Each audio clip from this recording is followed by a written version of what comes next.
Okay, I should be live.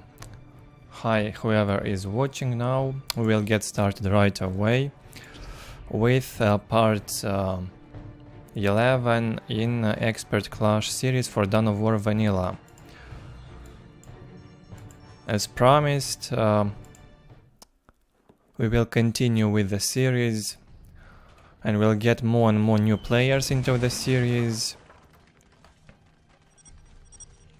Another strong player which comes into the series today is PuReBall. Can't wait to see his games, and some other new names perhaps, or more of the same. In the first game we've got Charlie versus Maverick on Battle Marshes. We know this too by now. In the upper position, Charlie opens with Boy's Hut, War Banner, and we'll maybe build a generator shortly after.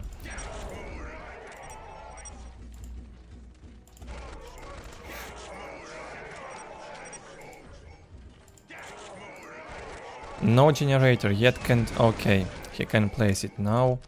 In the lower position, Maverick with Eldar, both of the players familiar to us already. Maverick opens with 3 Guardians.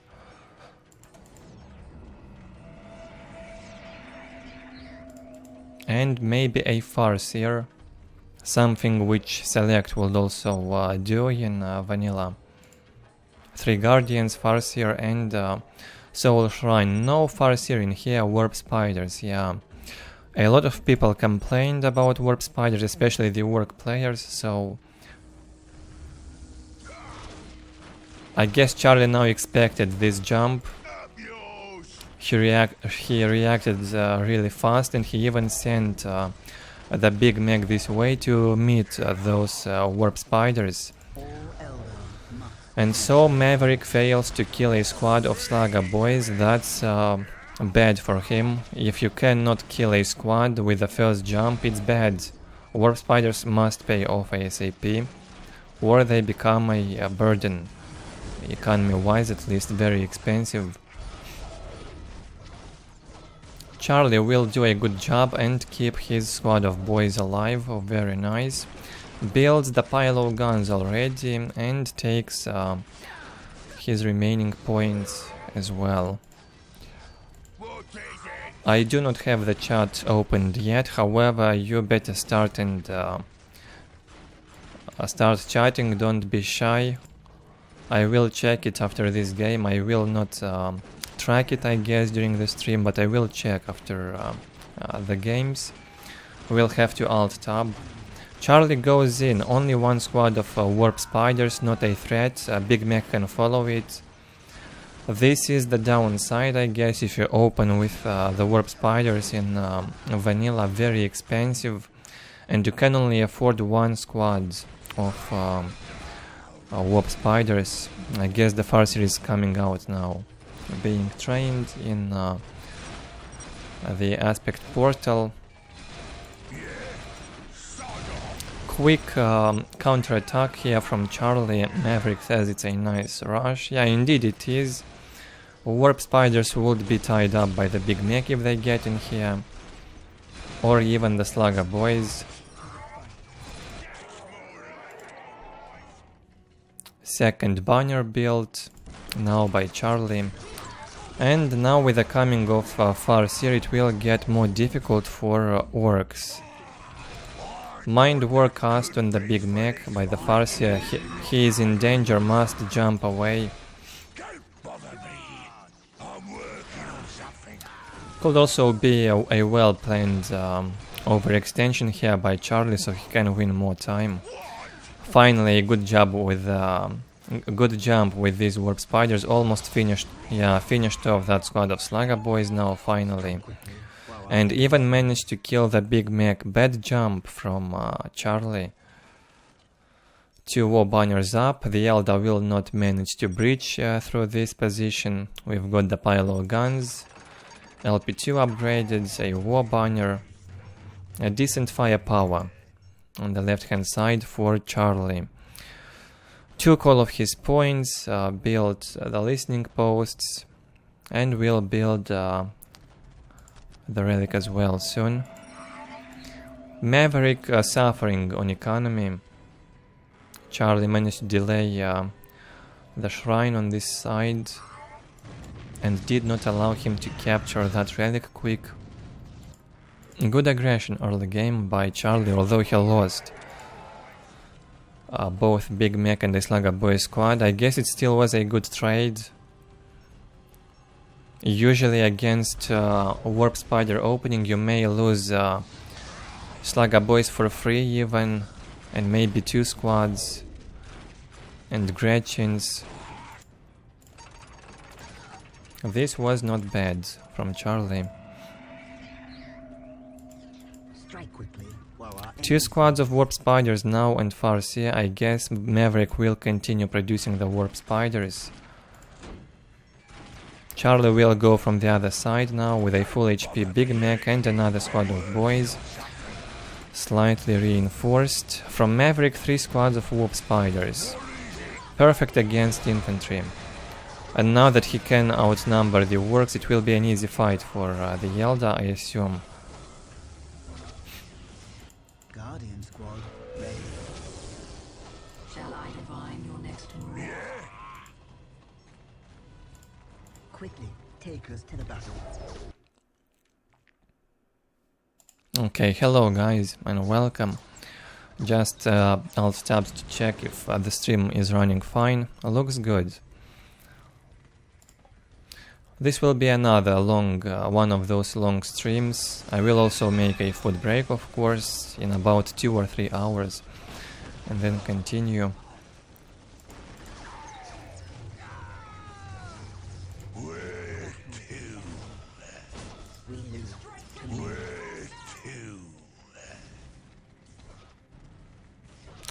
Charlie cannot fight with just a Big Mech and Slugger Boy squad against 3 squads of Warp Spiders.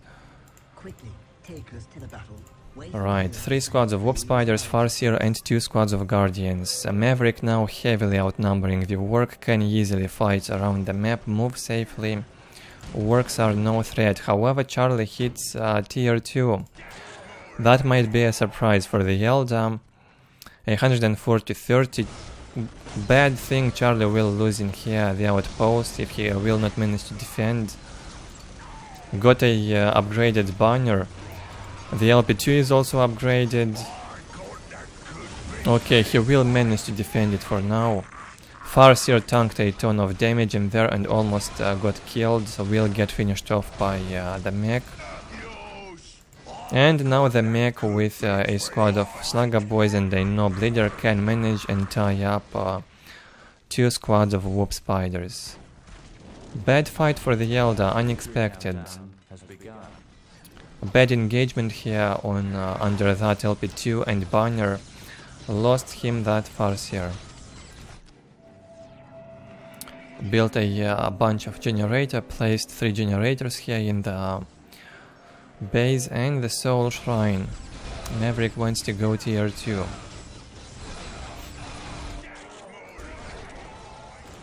Charlie manages to hold the relic and will keep the Warp Spiders busy.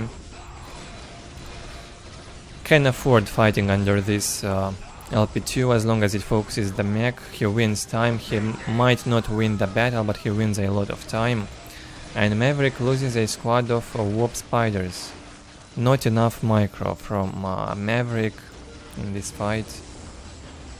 And say hello to the war track, Maverick.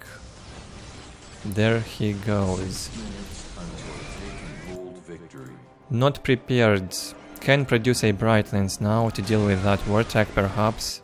A second one comes out, however.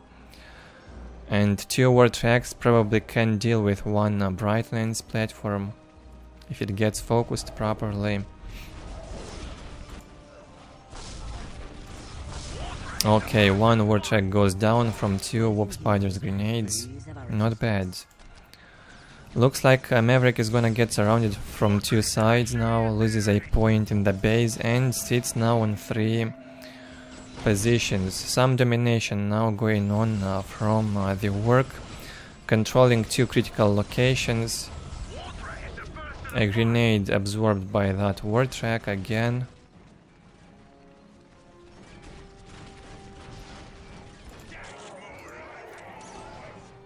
And Charlie also gets this point from the Eldar's side, sends his war track back to base to repair. Good job with that. 4 war tracks now from Charlie. Perfect anti-infantry. More than enough to deal with all these warp spiders.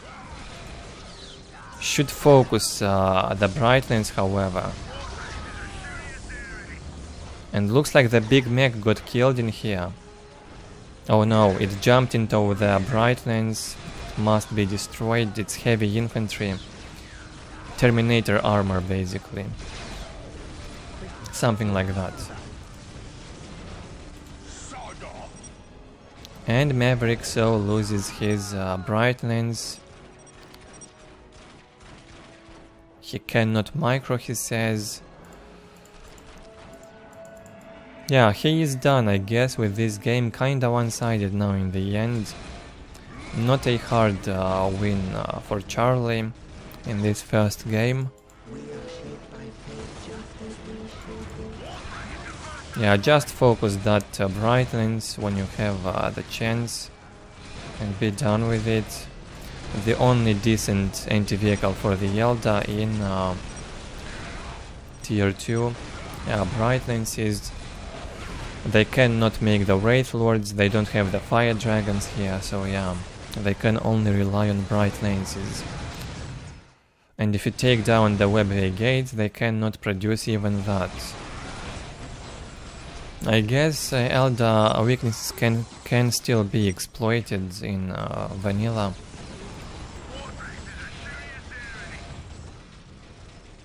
Powerful war track gaming here from Charlie.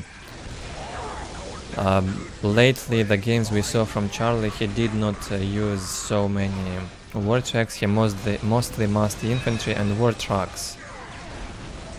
Today, however, against Eldar, why not use some war tracks, right?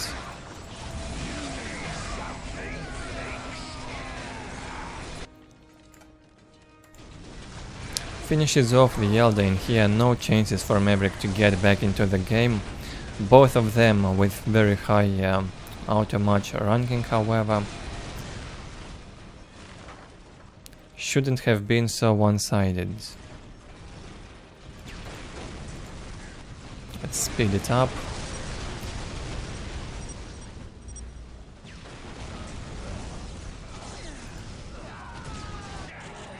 And so Charlie wins game 1 for today's stream. As strong as ever. Did not notice any mistakes on Ork. Good early game aggression. One time with that aggression here in Eldar's base early game until he slowly teched into war tracks. Overextended into tier 2.5 perfectly.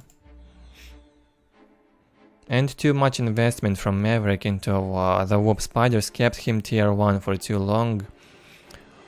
In this case he had to scout somehow, figure out that Charlie goes tier 2 and get more bright lenses faster. 3-4 bright lenses would have managed with all those war tracks, I think.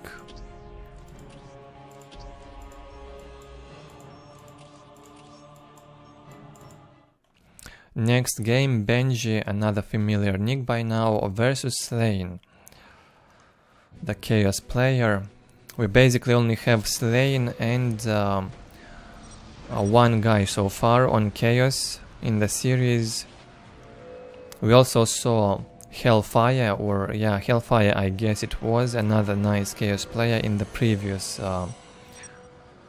episode.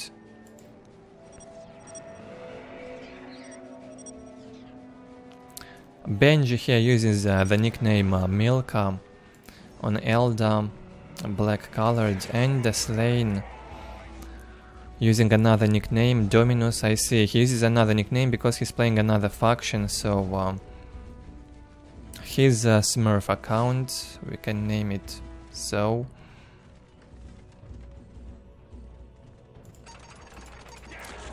It was a pain to play Chaos in vanilla, I guess, so we have both Sleign and one guy switching factions.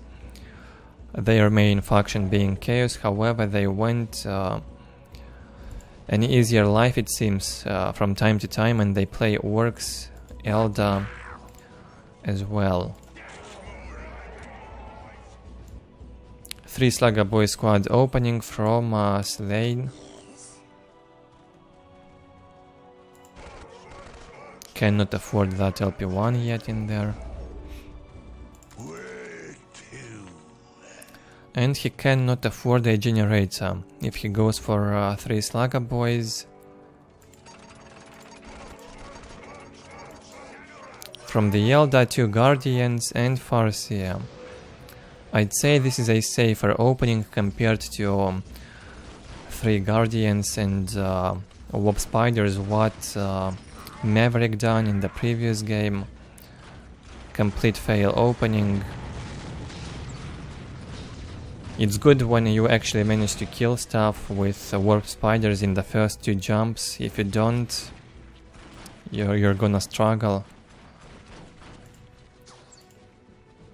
So that's a risk Eldar takes if they go fast Warp Spiders. A lot of green skins being masked by Sleign already. He sends all 3 squads towards the Eldar's base. I wonder what he wants to do. This looks interesting. Shall I divine your next move? Mind War cast into the Slugger Boy squad. Surprisingly not into the Big Mech. And got a squad of Warp Spiders out now. Well, won't be enough to fight so many boys.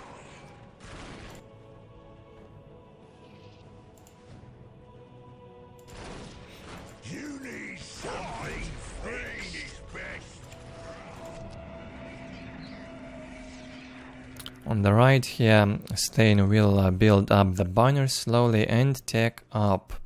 He gave up on taking the relic, it seems, does not want to get it.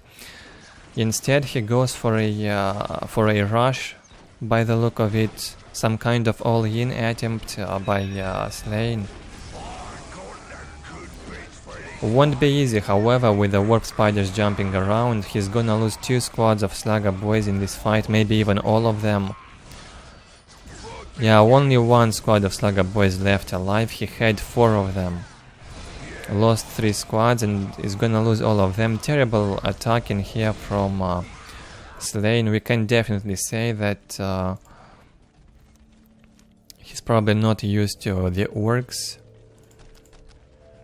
And Benji's race also, probably the main was Orks, but he also played a lot of Eldar, Space Marines. I think he was mostly a random race player.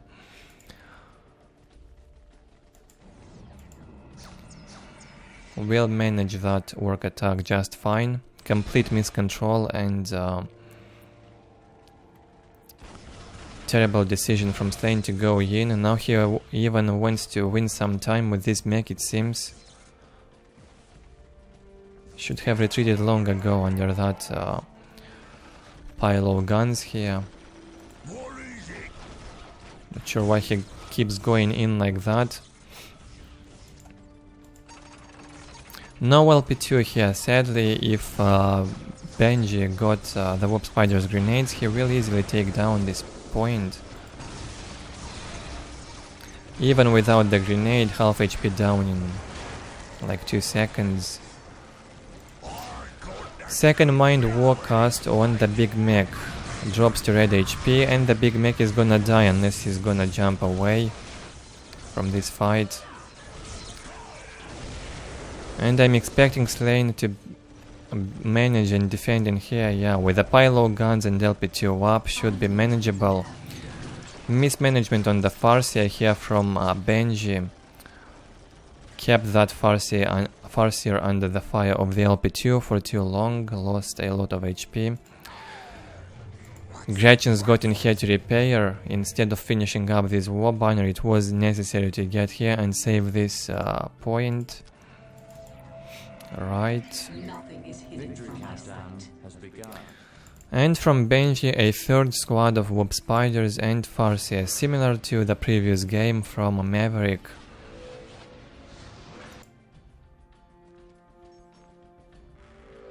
Goes tier 2 now, 80-60-30 economy, very good map control with 3 critical locations under control, and taking hold, the victory countdown from Benji. Much worse from Sleign. He's got a ton of things to learn. He needs a bunch of experience still on Orks. Has done a lot of mistakes already and even overlooked this war banner. It's still not finished. Builds the mech shop now in the deep of his base. Does not want Eldar to reveal it. Will keep it hidden behind the stronghold. Sends the full HP big mech in. Surprise from Benji. He kept all of his infantry inside this webway gate. Got out of it with all units at once. Thankfully the big mech had the teleport and saved himself. Otherwise it'd be dead meat by now. I knew you would have need of me. Guardian squad, ready. What would you have us do? Not bad macro-wise from Benji. Doing a good job with both fighting and taking up. Good macro.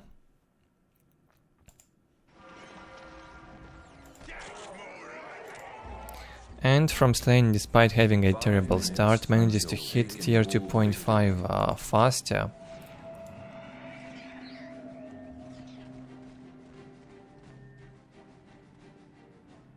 I do not see webway gates, only this one.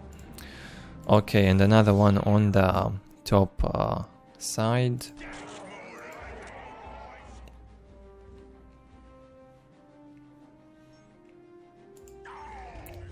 Terrible overlooking there by Sleign indeed, not noticing this unfinished banner. Well, happens sometimes. Looks like he finally noticed and will go and finish it, yeah. About 3 minutes later. And word tracks from Sleign. Same what Charlie did in the previous game, basically, except Charlie had a much better management on the units. Didn't suicide so much.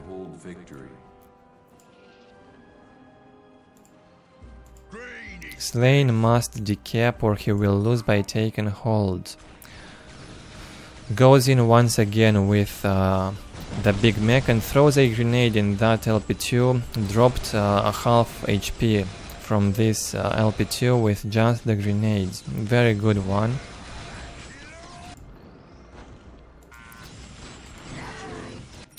Benji making use of the webway gate teleportation, fast movement of the units around the map, got the Farseer in here and forces that big mech of Sleign to jump back.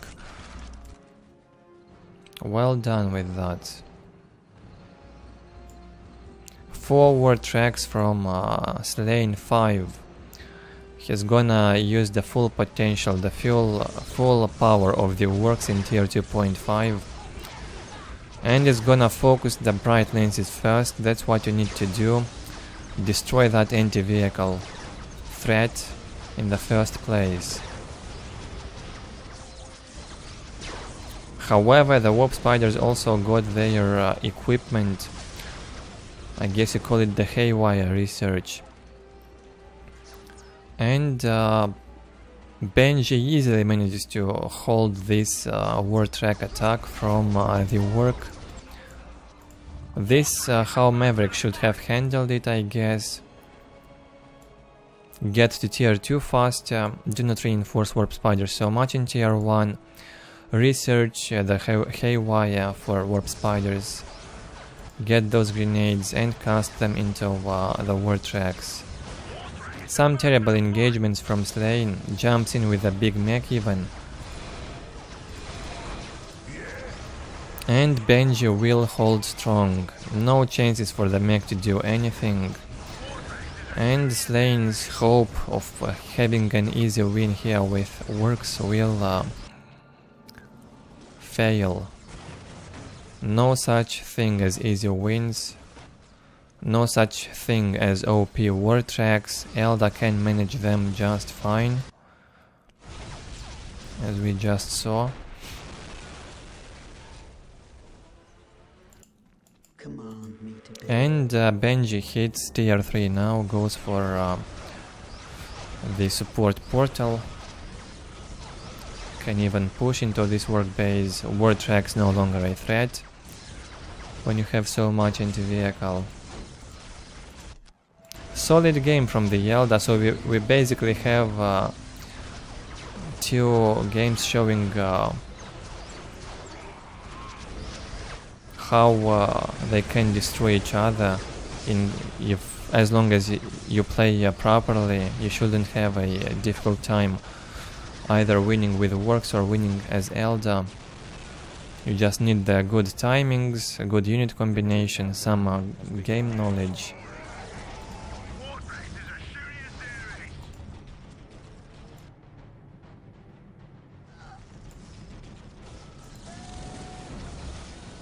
Only war tracks, that's all that Sleign can afford in this game. Some terrible engagements, I must say, from Sleign. Hopefully we'll see some of his chaos today as well. We'll have a lot of works from Charlie, maybe some other factions as well. Quite a few games from Sleign and some from PuReBall.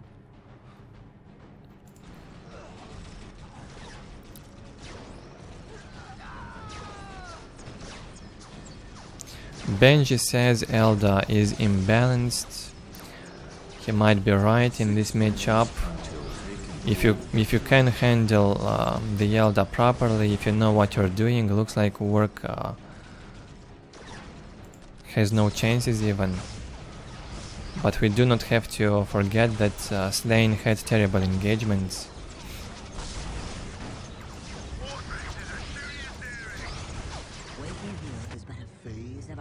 Solid game from Benji. That's pretty much what we can see in this game. Not so wise from Sleign to suicide like that. Should have gathered all the forces at once, in one place, in one position, and then engage with all of them. No need to be greedy.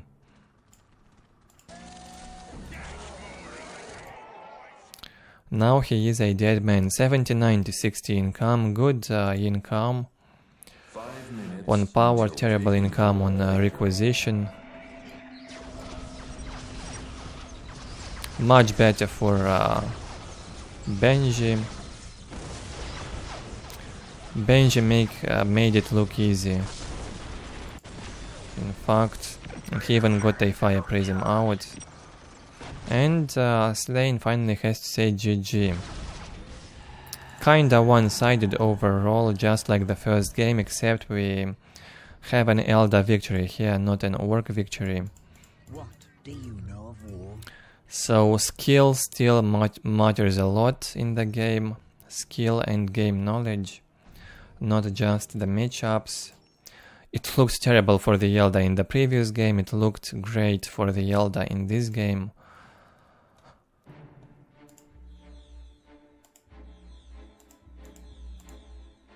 Not sure how Sleign still managed to kill 30 Eldar. It felt like he killed nothing, honestly. Maybe a few Guardians got killed, not much else. Nothing to see on the stats, pretty one-sided so far. Hopefully it's gonna get better in the next games.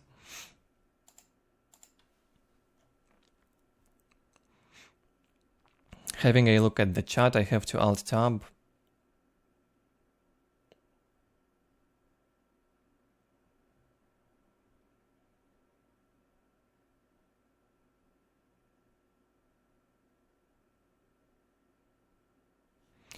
Yeah, Yoshi, you're right. Some terrible microcontrol and unit management from Sleign, sadly, as Orks. He is used to chaos, I guess, and only was testing the Orks It's the first game from Sleign that we see. I mean, first orc game from Sleign. I will open the chat now on my phone.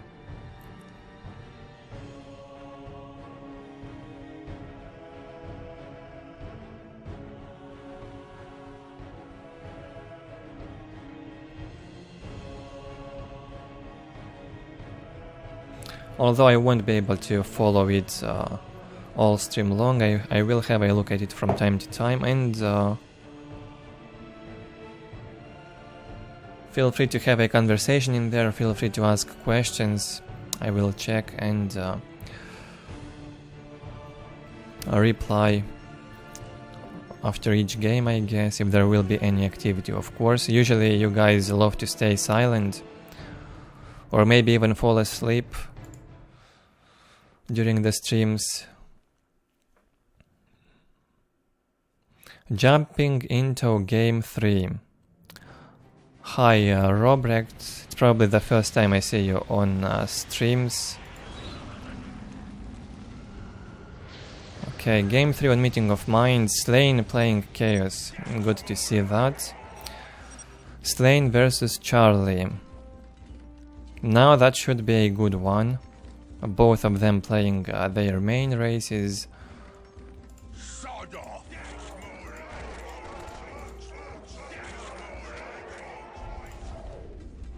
On the right hand side, Charlie opens with Orks. The boys had a war banner. And what I noticed, something vanilla specific, they love to build the war banner before the boys hut. They prioritize the war banner because they need that limit for the boys to get out, and for the mech, of course. High blast.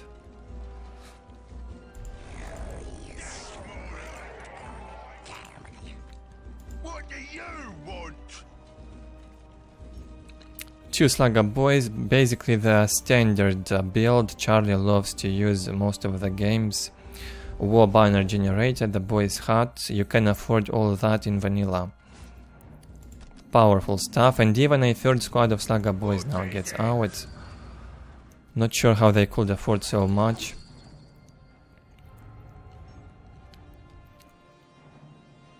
And from Sleign, 3 squads, no, only 2 squads of cultists and a squad of Chaos Marines that will capture a strategic point early. Sleign opens with Chaos Temple and a generator. This reminds me Pride Net's playstyle a lot. He used to open like that in Soul Storm with Chaos. Exactly the same opening and the same cap order even. I mean, you use a squad of Chaos Marines to get a strategic point, since you only get 2 cultists at the start. And with this opening you can afford both Chaos Lord and a squad of Chaos Marines. Not much Charlie can do in here with his mech. He has to jump away from the Chaos Lord. Would be easy for the Chaos Lord to defeat a big mech, especially with that support from the Chaos Marines in there.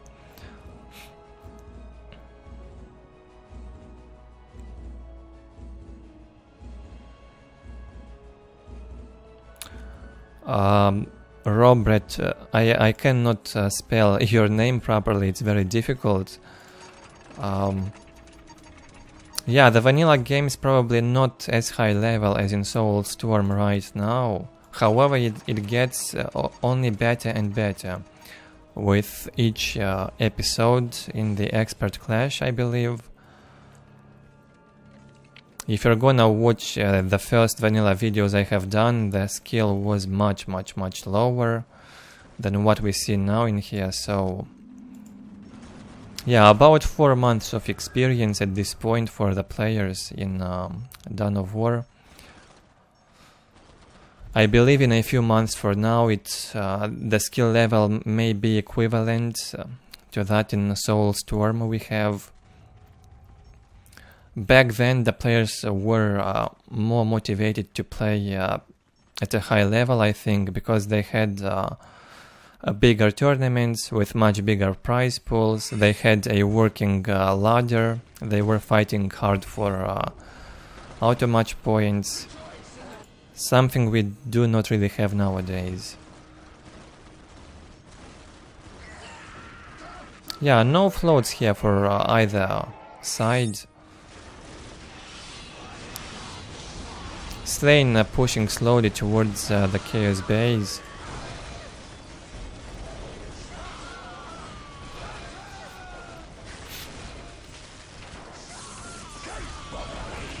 Chaos Lord tried to get into that LP on the relic, maybe wanted to destroy it, not gonna happen.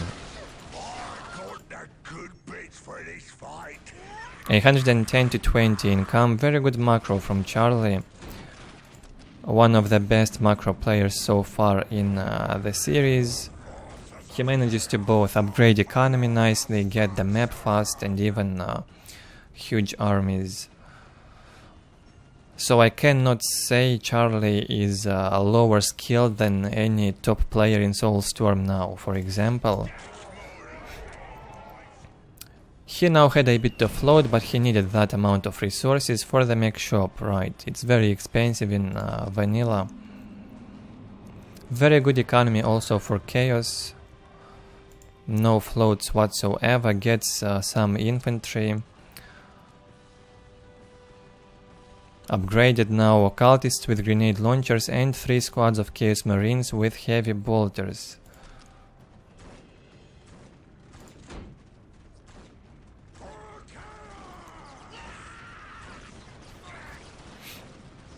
Oh, Valiant, right. I almost forgot your nickname. I guess it's been a long time since I saw you playing, so my bad. My lord, what do you want? Sod off. Charlie here having 3 squad of Slugger boys, added the Nob leaders. He will need that tanky power to get into the Chaos infantry. And the big mech is here, expecting some vehicle soon from Charlie. No anti-vehicle yet from Sleign.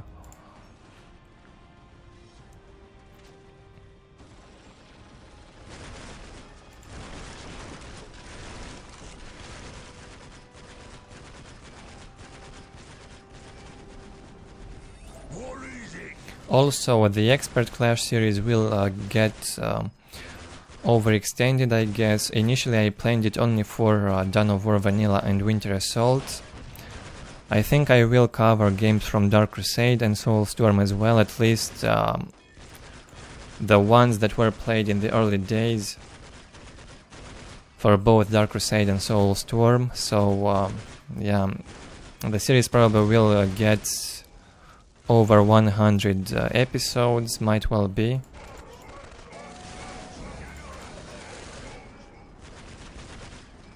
I cannot promise, however. We live in a crazy world, so let's hope for the best.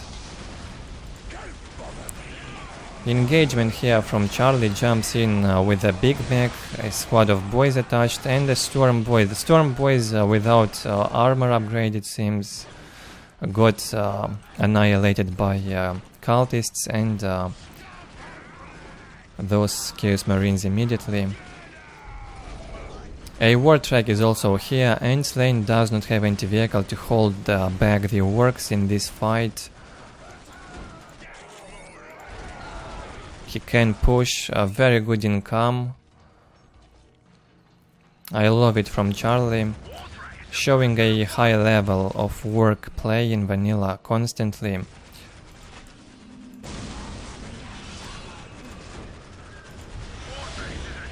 The war track got slowed down in here, even a bit stuck into that Chaos Lord. Can barely escape from the Chaos Lord. The Chaos Marines received their missile launchers and managed to destroy it. 116 to 60 income. Machine Pit gets placed now from Sleign. So far a good, nice back and forth game. Yes, Lord. Funny thing how the Chaos Lord tanks into the vortex to slow them down. Good to see that. Cultists escaped into the base. They cannot stay in the open field. Vortex are very scary. If they catch the cultists, they're gonna die in seconds. So look at that, no floats at all through the course of the game from Charlie. He keeps massing those units, both infantry and vehicles, 4 vortex now. A very good economy. From Sleign, a slight float on power. He will need that power to invest into the Predators. Chaos Predators in vanilla, very strong, I think more powerful than in a Dark Crusade and Soulstorm. One of the best units Chaos can make, I believe, in tier 2.5. Sleign cannot get out, too many war tracks in there. He has to sit patiently in his base and wait for the Predators. No need to go in yet. Chaos Marines, even if they might seem like a nice anti-vehicle option, they cannot tank into those war tracks. If 4 war tracks focus at a Chaos Marine squad, it will get killed in like 2-3 seconds, very high DPS to infantry. So Sleign must defend, keep the distance for now. And there goes Charlie's engagement into the Chaos base now, pushes deeper and deeper. Will take down 2 LP2s. Hopefully the Predator will get out soon and push back these green skins. Another squad of Chaos Marines gets out.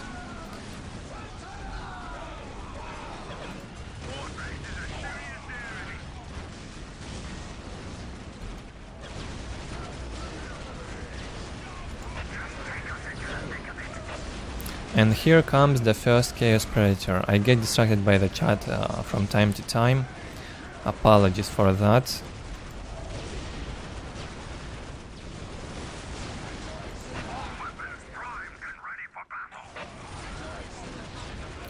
The Predator tanks in. 4600 HP. Once Charlie sees the Predator, he's got no anti-vehicle in here, so he has to retreat. He should have equipped some rockets launcher on the boys, perhaps.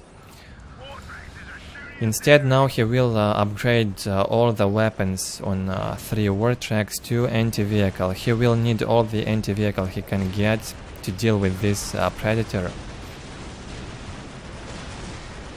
Yeah, even 3 war tracks do not deal so much enough damage to the Predator. Sleign manages to destroy 2 war tracks in here. His economy got decreased a lot also. Lost an LP2 in here and lost the strategic point. Sits on 85 to 60 income. Will play very carefully with his infantry. Has to make sure Charlie does not have another backup of those war tracks somewhere hidden to engage into it. Could be a trap.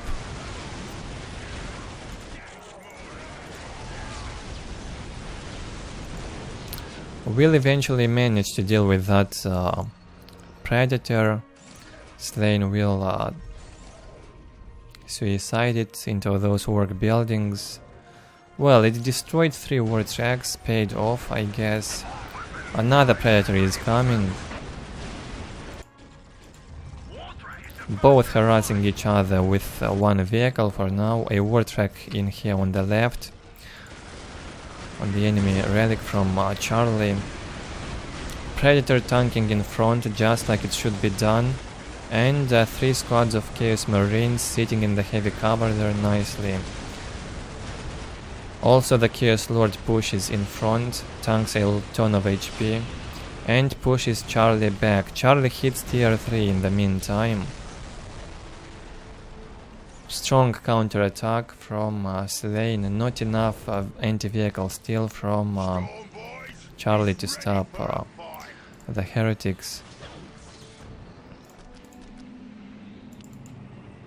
Another predator in here will hunt that word track. Yeah, one word track can kill a squad of Chaos Marines, no problem. Very high damage to vehicles from the predator. It has high DPS to everything. In vanilla. Yes, master. Looks like 5 squads of Chaos Marines now from Sleign. Yeah, you can't really make much else in tier 2 as Chaos.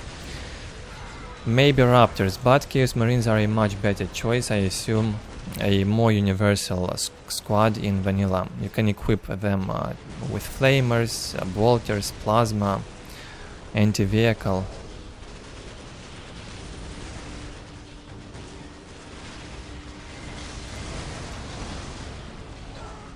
Charlie tier 3 now engages in the middle into that Chaos infantry. But how will he deal with 2 Chaos Predators in his base? What a slaughter, man. Yeah, he has enough infantry here to tie up all the Chaos Marines, but nothing to deal with those Predators. Slugger boys with some rocket launches, not nearly enough to stop 2 Predators here. It will take them a while to take them down. Might even lose the mech shop, perhaps. No, Sleign will switch the focus to the Slugger boys. In the meantime, Sleign manages to out-micro Orks infantry in the middle. Keeps his squads alive. Oh, a killer can got produced by Charlie. Now this one can deal with a predator, I believe. Another predator. The predators keep coming out of that machine pit from Sleign.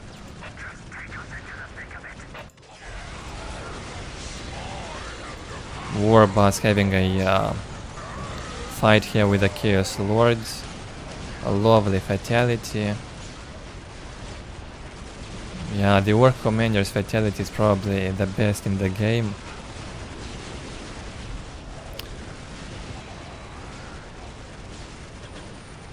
They are also very popular. Most of the time they would perform the fatality when killing a unit in close combat. Sleign manages to hold the green skins for now just fine. 2 predators still alive, a bunch of Chaos Marines accompanying the predators. 111 to 50 income for Charlie still. Decent income, can stay into this game and keep fighting.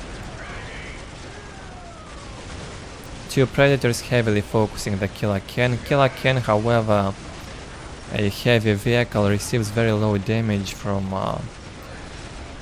predators even.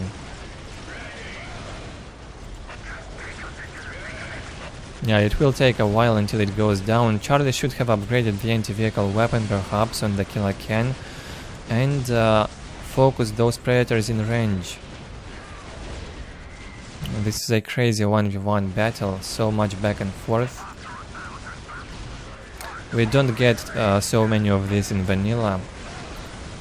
The previous 2 games were terribly one-sided, this one much better. Charlie started to float even. And this is what he sees. Still controls all of his points, lost some LPs however. And still tier 2.5 from Sleign. He cannot go tier 3 yet, he is not floating resources, he has to produce units all the time. Because he keeps losing them.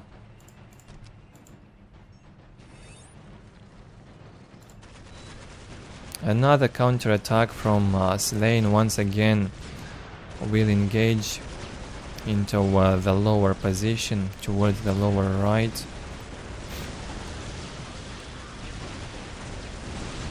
Crazy firepower here from the Chaos Marines, both ranged, anti-vehicle, heavy bolters and even plasma guns on the Chaos Marines. A very good combination of weapons by Sleign. He has anti-everything on those squads. Only needs to keep them alive. In tier 3 now, still no nobs from Charlie, sadly. Another strong engagement here by Sleign. The Killer Can will go down quickly now, focused by 2 Predators and the Chaos Marines. The War Boss gets slowed down by the Chaos Lords. Chaos Lord still full HP, and looks like Charlie is in trouble. It's probably the first game Charlie loses to Chaos in this series. What a game.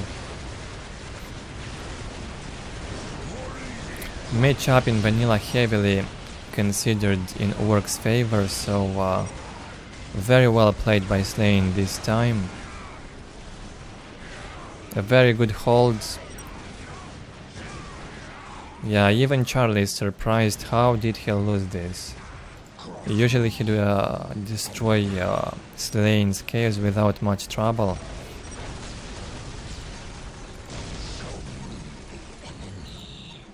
Very well done. I guess Charlie's biggest mistake was starting the floats and maybe rushed with tier 3. He should have mastered a lot more boys, maybe more tank busters. That's a GG, yeah. Charlie quits. 121 orcs killed by Sleign, 65 orcs killed by Charlie. Very close result on economy. Both of them had very good economy. Looks like Charlie got exhausted in the end, or just he got lost and didn't know what to do against that Chaos combo. Very strong holds mid-game by Sleign, and then a powerful counter-attacks. Manages to defeat Charlie. Not an easy achievement by any means. Let me have a look at this chat for a moment.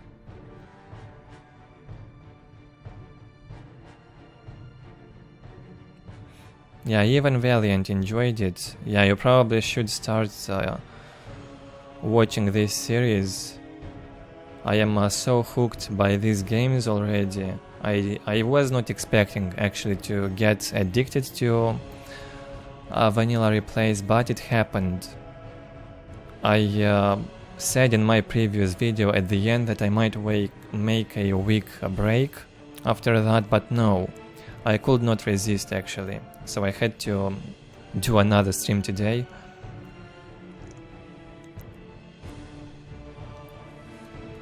Very interesting games, old players, they deserve some coverage, just like the new ones.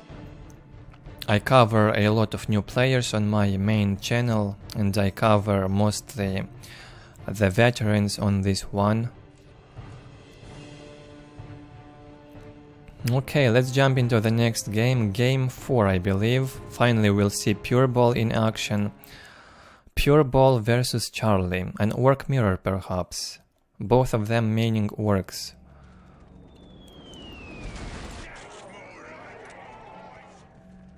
What do you want?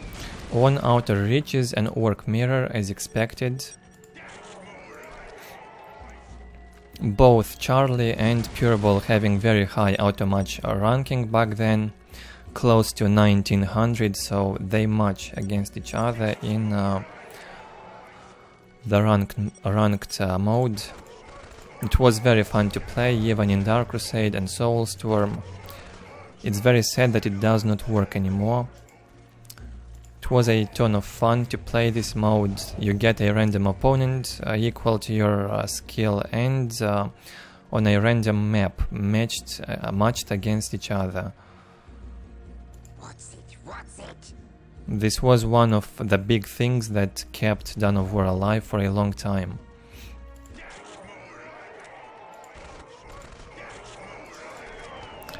26 to 0 here, yeah. Still the first minute, players have to capture the map slowly.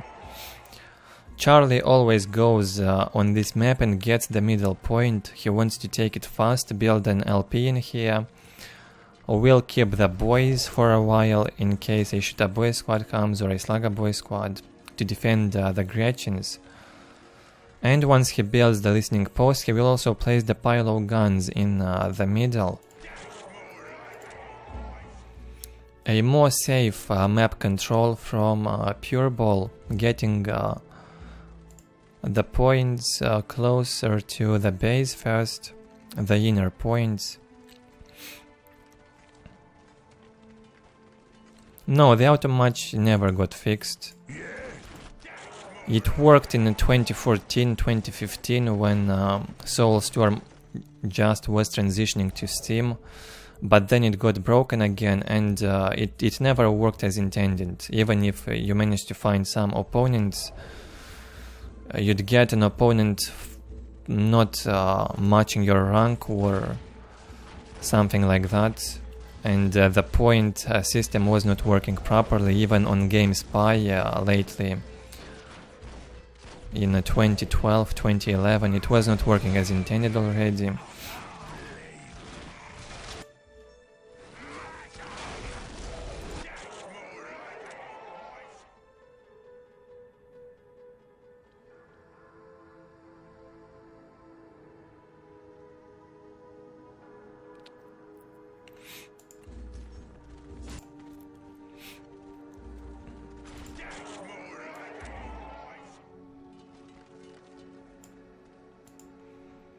Looks like Charlie got a slight advantage in the map control. Yeah, his economy is a bit higher. And here begins the first big slaughter in this game.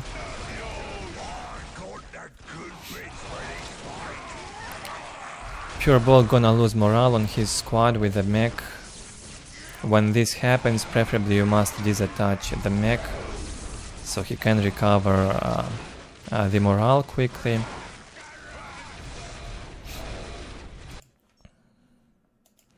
PuReBall cannot afford to get a point, he has to use both squads into this fight. Looks like Charlie is gonna lose his big mech here. Will be a very close fight. Yeah, Charlie almost lost his big mech. PuReBall wants to finish it off, and he does. Unfortunate thing for Charlie to lose the fight here, unexpected. He's got the pile of guns built in the middle, as I've said, and an LP2 upgraded. Looks like Charlie wants to also kill PuReBall's mech, but and it happens, whoa. Yeah, the Slugger Boy damage, I guess, was higher in vanilla.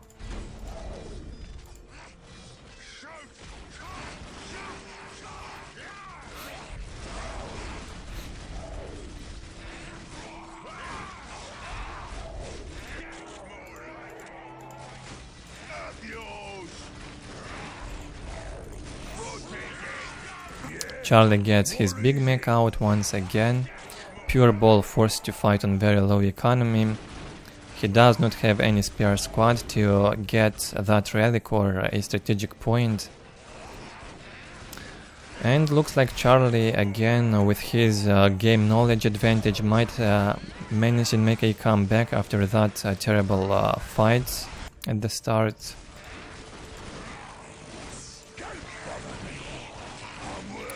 No big mech from PuReBall here, he cannot even afford it now. Oh wait, he already got it out. Nice one. However, I am expecting Charlie to win in the long run. He's got about 20 extra income compared to PuReBall on requisition.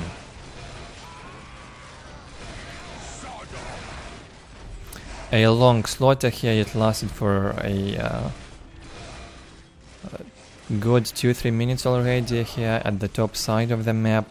They are fighting for these 2 points now. Sadly, PuReBall does not have any free squad still to get this point. It should have been captured long ago, and even the relic. Back then the players underestimated the relics a lot, and even the economy. They focused more on playing an aggressive tier 1 game than on economy, except for a few players, of course. Again, looks like Charlie is gonna lose the fight in here to PuReBall's big mech. Yeah, and Charlie's big mech gets killed at the last second when he tried to jump. During the animation, his mech gets killed, and this time PuReBall's got half HP left on the mech, unlike the previous time when it was red HP, which means he can keep fighting here. He keeps investing all the requisition in his Slugger boys. Cannot make another squad yet. Still sits on 3 LP1s, 56 to 10 income, 86 to 10 for Charlie. Basically plus 30 income on requisition advantage for Charlie. He's even got some shooter boys in here, dealing some nice damage to those Slugger boys. However, no big mech from Charlie for now, which means he's gonna lose the fight here eventually. Gets the big mech out again. Yeah, pure tier 1 fight. Tier 1.5 from Charlie. He should have equipped some big shooters on the shooter boy squad, I think. He can afford that.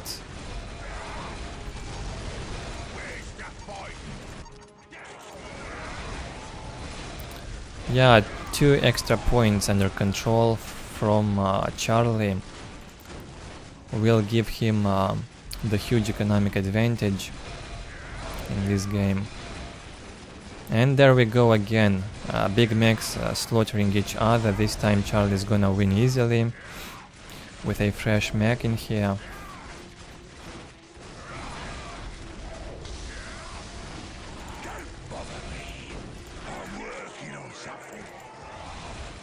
PuReBall manages to jump back. He cannot afford losing anything. PuReBall says he's got a 6-second delay. Well, he's obviously overestimating it. But yeah, there was a connection problem on GameSpy. Especially back in 2005, these games were played in January 2005, so not everyone had good connection or good computers. As I've mentioned over and over again in the previous video, if anyone in the game lagged, it lagged for everyone, as it was a peer-to-peer connection and the frames had to synchronize. It works differently in Steam, thankfully.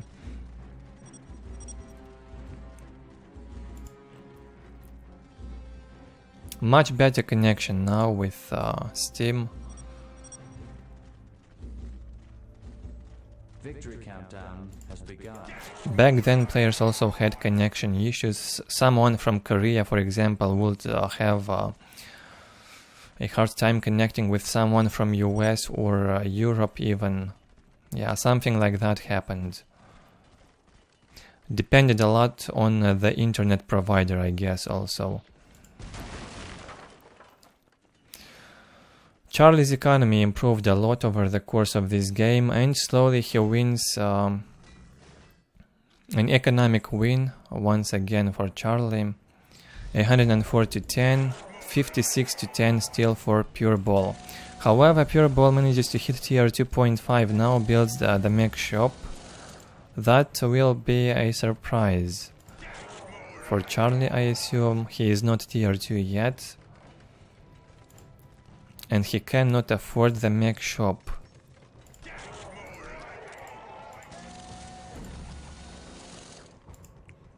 Not enough income for PuReBall. I guess he will only have enough for one war track. He cannot produce them non-stop with this income. Some nice bank on power.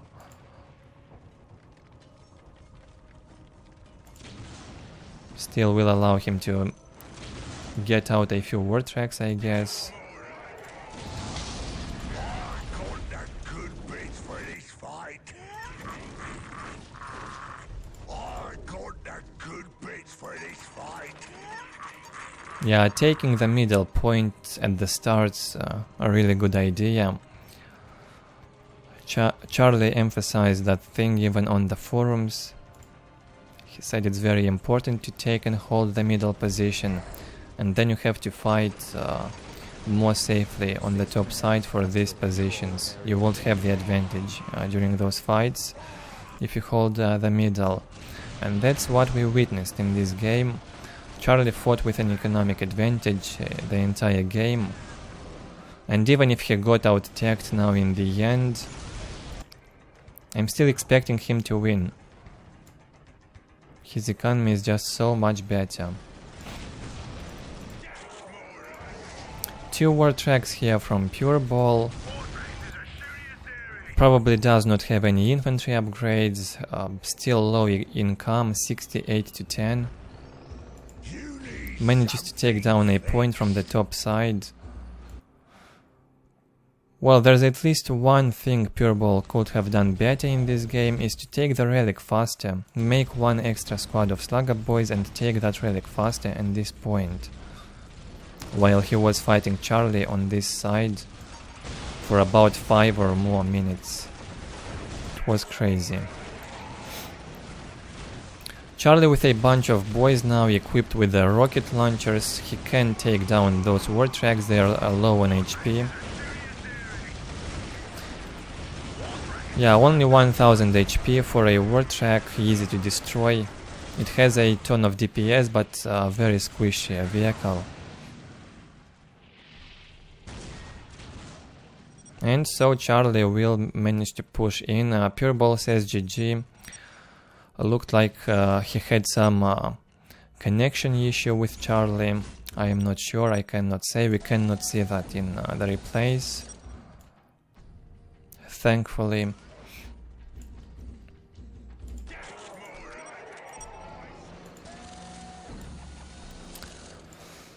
Well, even with a better micro, if he had it, a better connection and better unit management, I'd still expect Charlie to win this. Much better map control, much better economy. Overall, a better macro game from Charlie. He still feels like the more experienced work in this case.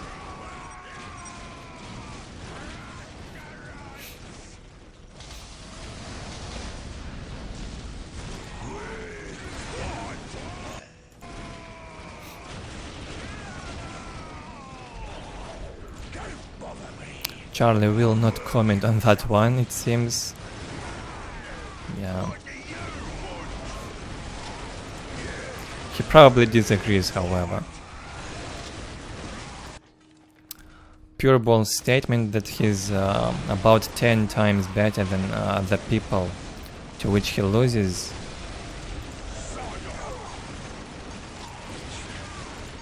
I guess he means he loses only because of his connection, which I highly doubt it. GG, well.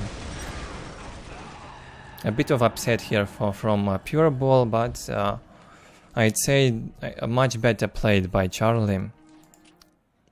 Felt like he had better game knowledge in this game. Was somewhat close during the fights, a bit of back and forth, but economy-wise, a 3000 economy lead for Charlie on a 15-minute long game. That's a big lead for Charlie, economy-wise. Even if he was behind in tech for a while. It was good. Okay, we'll make a few minutes break and be back shortly.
Okay.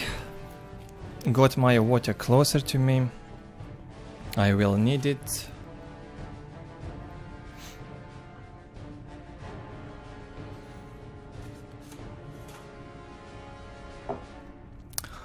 Keep it up with the chat, guys. Keep chatting, please. I do not want to have that impression that the stream is dead. Sometimes it feels so. Time for the next game, I guess. Game 5 for today. And it will be Charlie versus Gucci. We already saw a few games from Gucci, I believe, in the previous parts. Looked like a solid Space Marine player, so we'll have Orks from Charlie on Battle Marshes versus Gucci in the lower position.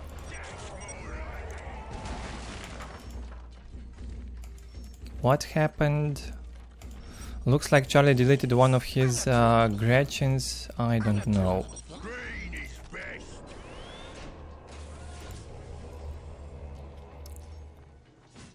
Yes, my lord. At your command. 4 scout squads by the look of it from Gucci. That's right. The most popular build in vanilla, I assume. 4 scouts opening and Force Commander. Even popular to this day in Soulstorm, of course. A very universal and effective build. In vanilla it was actually better because the scouts were more powerful. So I guess one of the reasons more players used this build. Later on it became less popular once the scouts got nerfed. They basically had more damage to everything in vanilla, it seems like, so yeah. 4 scouts opening here was more powerful. Still good in good hands. If you can manage the scouts well, they will control you the map very quickly. It's a matter of controlling the scouts properly. Here the mech will touch the scouts and maybe even kill a squad. Even the Slugger boys. Gucci overlooking a bit in this fight. They're trying to fight that Slugger boy squad. Yeah, it's actually not easy to control the scouts, especially after the 5-minute mark, something like that. You get all sorts of jumping units into those scouts, later on vehicles. Gucci pushes in, he wants to take down this listening post. Charlie is not prepared to stop the scouts. His Slugger boys were out of position on the top side, and Shooter boys sitting in the base. Charlie knows how powerful the scouts are, and they are terribly high damage to everything. He might lose this Slugger boy squad here, that's right. Killed in seconds by the scout mass. Huge investment into the scout reinforcement. Gucci cannot afford to build the listening post, so it's a sort of all-in from the Space Marine player. He's even got a squad of Space Marines in here. Yeah, as you can see in vanilla, players really love to play raw tier 1 games, fight and destroy that opponent early in the game, or at least get as much advantage as possible out of some early game fights. Yeah, Space Marine has to be aggressive, as I've said in this matchup. Charlie gonna lose his Gretchens here. Force Commander should be able to deal with the big mech, still has more HP. But the Shooter boys now, the Shooter boys looks like might be just enough to deal with this amount of scouts. Now Force Commander alone fighting that mech, should be an easy win for the Commander. Not sure why Gucci keeps falling back from that mech. Now that's a close fight. And oNEgUY attaches the commander to the tactical marine squad and still manages to win this fight here early game. I have mentioned a lot in the previous streams that in vanilla you must play aggressive early game versus Ork. All the races have to play aggressively, because later on the Orks become too strong once the vehicles come out. oNEgUY understands that and goes in. Now he took down one LP1 here from the Ork, and even took down a war banner. He dares and runs under the fire of the stronghold, and the boy's hut loses a squad of scouts, but he's done already critical damage to Charlie, it feels like. Very aggressive game here from oNEgUY. Beware the alien. I love these games. Scouts in position. He also lost a lot, but it felt like he dealt more damage. 50 to 10 economy for Charlie. He had to use all of his squads in this battle here, and he lost the fight.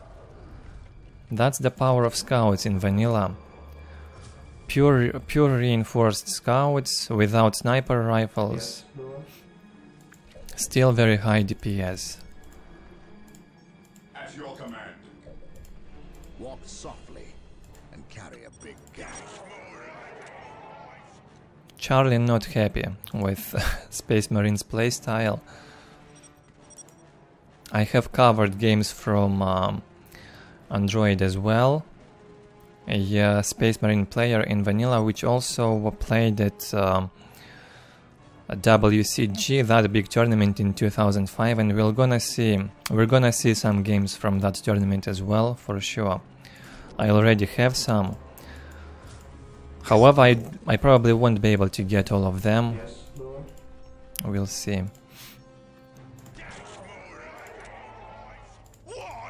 What is it? oNEgUY in his defense says he's only doing this all-in sort of thing against Orks, and yeah, he is smart by doing that. That's exactly what you need to do against Orks.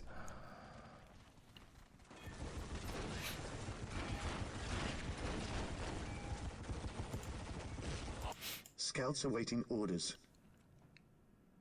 Yeah, in vanilla we have a lot of Space Marine action, a lot of Orks, chaos. Actually, much less chaos, but a lot of Eldar. Eldar and Orks definitely the most popular in the first few patches at least. It's only patch 1.2 in vanilla. We'll get to patch 1.3 in about I don't know, maybe 3-4 parts from now. By the part 20th, I guess, at least, we'll get to version 1.3 in vanilla, with a lot of balance changes in that one. I already checked. Charlie makes a counter-attack, pushes into the Space Marine base now on a very low economy, 62 to 10. He must up some boys, and this counter-attack might work. He will manage and kill that commander. The big mech will perform another fatality on him now, yeah. Most of the time the Ork commanders will perform these fatalities, nice ones. oNEgUY a bit surprised on why his commander moves so slowly, and looks like yeah, oNEgUY now got the armory and equipped the flamers to the scouts. That's probably the first time I see that in vanilla. Usually I'd see sniper rifles equipped on the scouts. Scouts in position.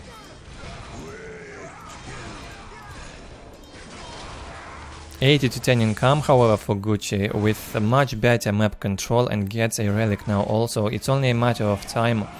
He should hold in this fight, do not give up. His marines got stuck in here into the trees somehow. Come on, move. Gucci says he's playing bad. He's already given up, and that's a mistake. He should have kept playing properly. Try harder with micro, get that force commander back up, and the world maybe even manage to win, because he's got a higher economy and much better map control compared to Charlie. Oh boy. Got demoralized by this work attack. And by the Charlie's nickname, of course. Charlie was probably the scariest work player in the early days in vanilla, so not easy. Got demoralized.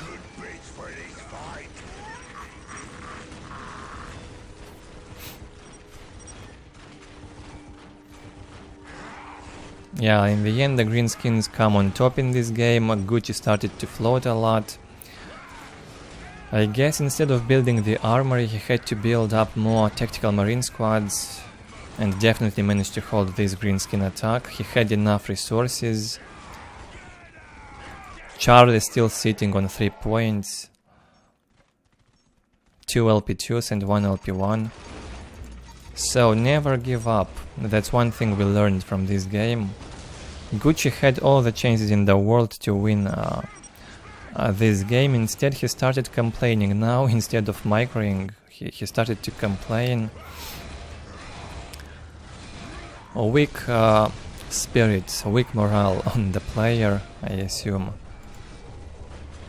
Got a very good early game, however. Even took Charlie by surprise.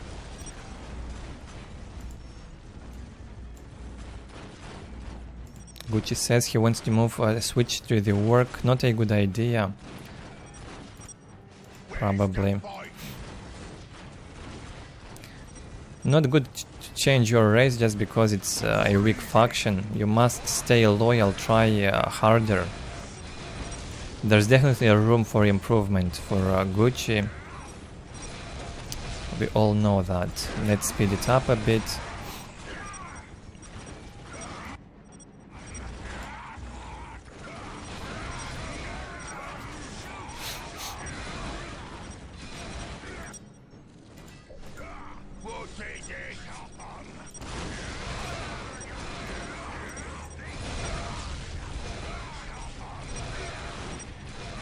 Okay, probably we're gonna see a rematch, hopefully, in between these two. By the end, Charlie managed to take back his points and build the mech shop, tier 2.5. Gucci had to keep playing and try harder, as I've said. He had the chances to win this. And I think he, instead of the armory, he should have stayed raw tier 1 and mass up more tactical marine squads. Maybe add some sniper rifles later on. And better micro, of course.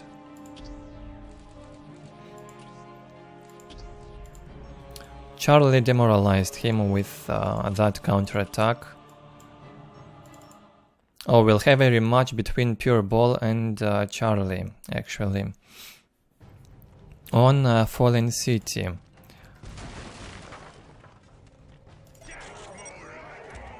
Another work mirror, nice one. Let's see if PuReBall learned anything from the previous game and if he can do better this time.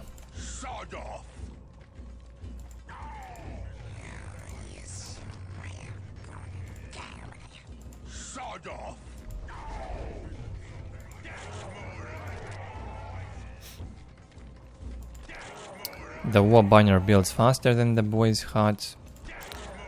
Good thing. Well, if you start building it first, yeah, it does. If not, it's up at the same time, basically. You only get 10 work population cap at the start here instead of 15 like in Soulstorm and Dark Crusade, so you need a banner in every game at the very start, or you will be stuck. You cannot order even the big mech, I assume. Yeah, you cannot have the big mech out without a war banner. You probably can get him out if you make only one squad of Slugger boys. Please, no more kissing. Which is not acceptable, of course. You need 2 Slugger boys at least. Same opening for both players, Banner and Generator. And here goes Charlie. They both go at the outer positions, harassing each other's points.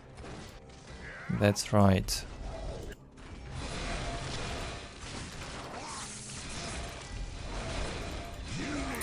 Charlie's mech being fought in the back by PuReBall.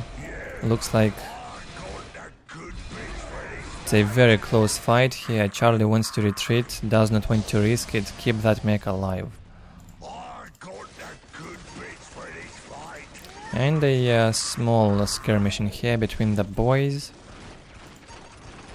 1 LP1 and 2 squads of Slugger boys. PuReBall managed to secure it, and now we'll take also the point from Charlie's side. Now that's bad for Charlie, losing this point. 50 to 10 income. Sits only on 3 LP1s for now.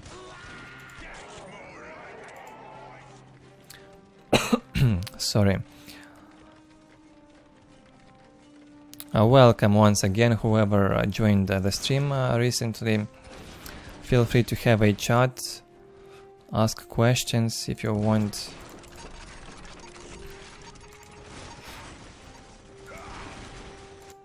Where's the fighting? Charlie manages to push back PuReBall from his point. Looks like PuReBall lost that big mech. I overlooked that. Well, that's a common thing actually, to lose the big mech. He's not so fat as other heroes.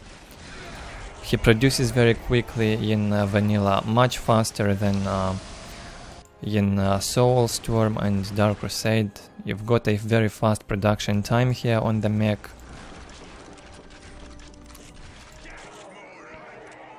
What do you want? Pylo guns placed from Charlie. Not sure how PuReBall's economy is still lower. Yeah, he had the same amount of strategic points captured. This one only got captured now, and PuReBall's gonna build that LP. What is it? What?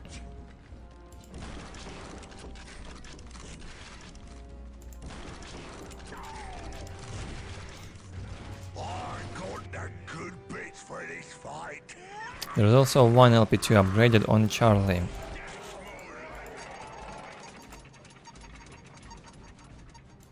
No relic for any of the players yet, no need to rush with relic control. If you keep your all of your squads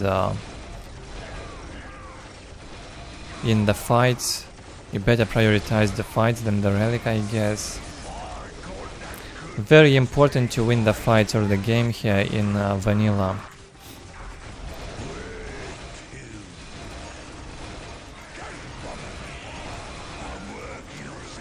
PuReBall losing this fight. Charlie with a nice support from shoot-up boys, 3 big shooters in the squad, will help him win this fight, even if PuReBall had a full mech, full HP big mech. Charlie will follow it and take it down, maybe. Some nice back and forth, and once again Charlie slowly getting on top in this game. With better map control, it seems. Yeah, he controls 4 points, no critical location yet.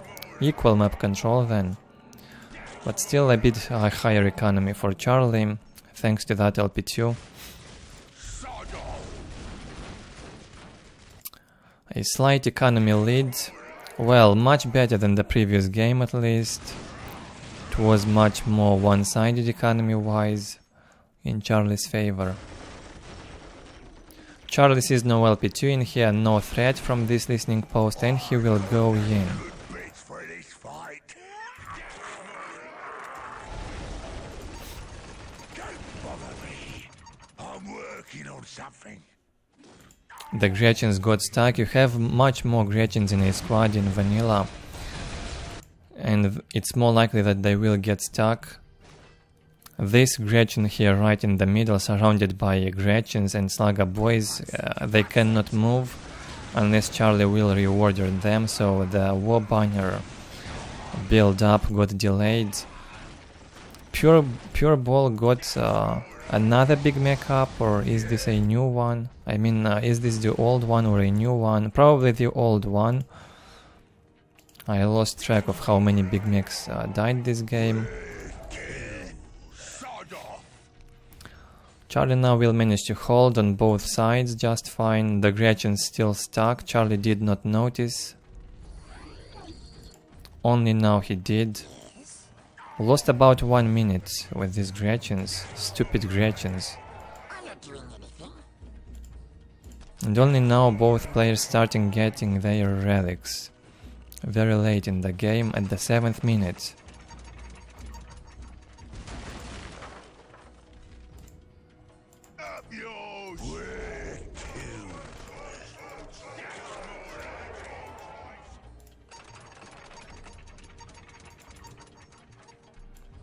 Not much activity going right now from any player.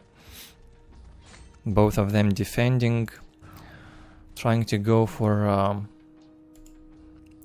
tier 2.5 for the vehicles, at least Charlie. He's got enough banners now. Not enough resources, however, to build that mech shop. Oh, he might actually go for the custom blaster on the big mech, that powerful ranged weapon. He only builds banners. For that upgrade you need 80 war power.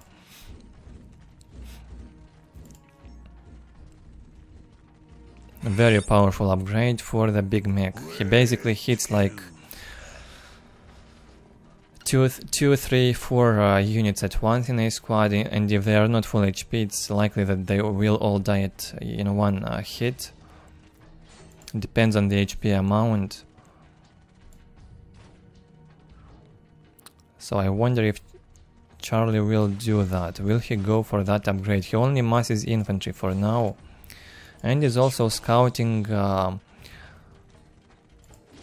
PuReBall's base with those Gretchens. The war banners do not detect in vanilla, so the Gretchens can remain infiltrated, undetected even under the war banners. Only the big mech will be able to detect them. So Charlie sees everything PuReBall does now. Good scouting in there.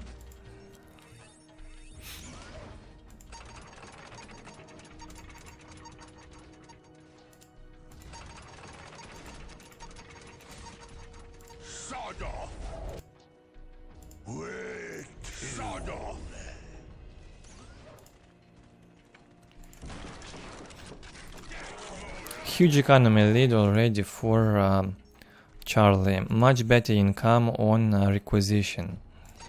PuReBall still has some job to do on his economy management.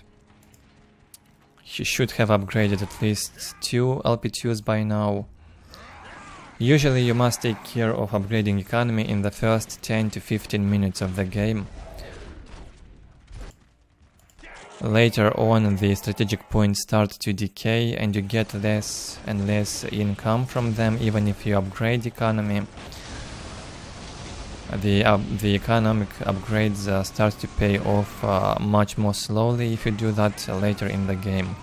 So ideally you must do that in the first 10 to 15 minutes, not later.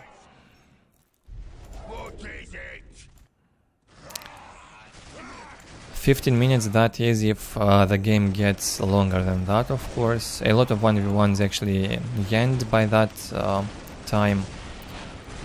I guess the average duration of a 1v1 game here is about 10 to 15 minutes. And still during this time you must have your economy upgraded.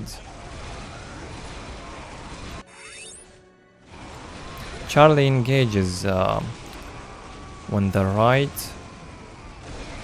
PuReBall with an LP2 here will manage to defend. He's also got some shoot-up boys, some big shooters, some rockets in the squad, and will manage to push Charlie back.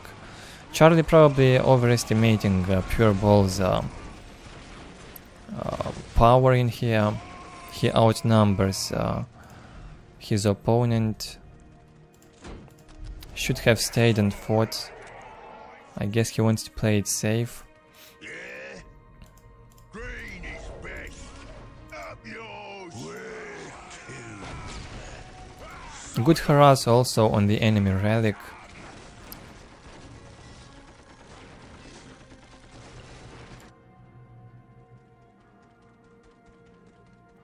Only infantry mass from Charlie. What do you want? I'm not doing anything.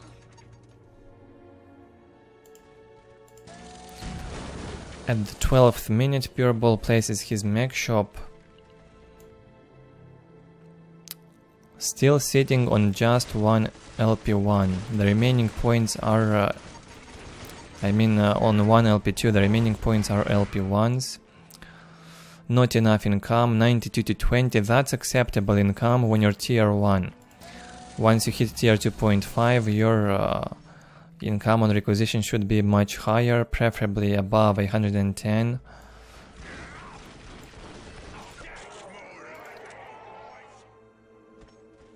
Something similar to what Charlie's economy is, at least. Much better.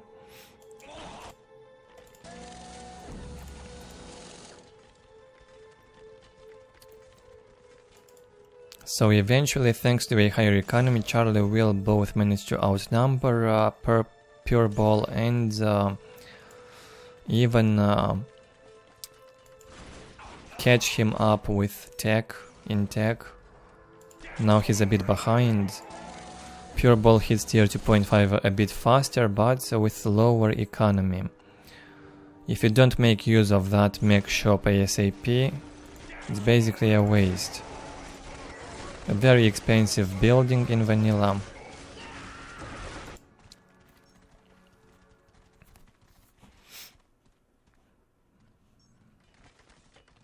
What do you want?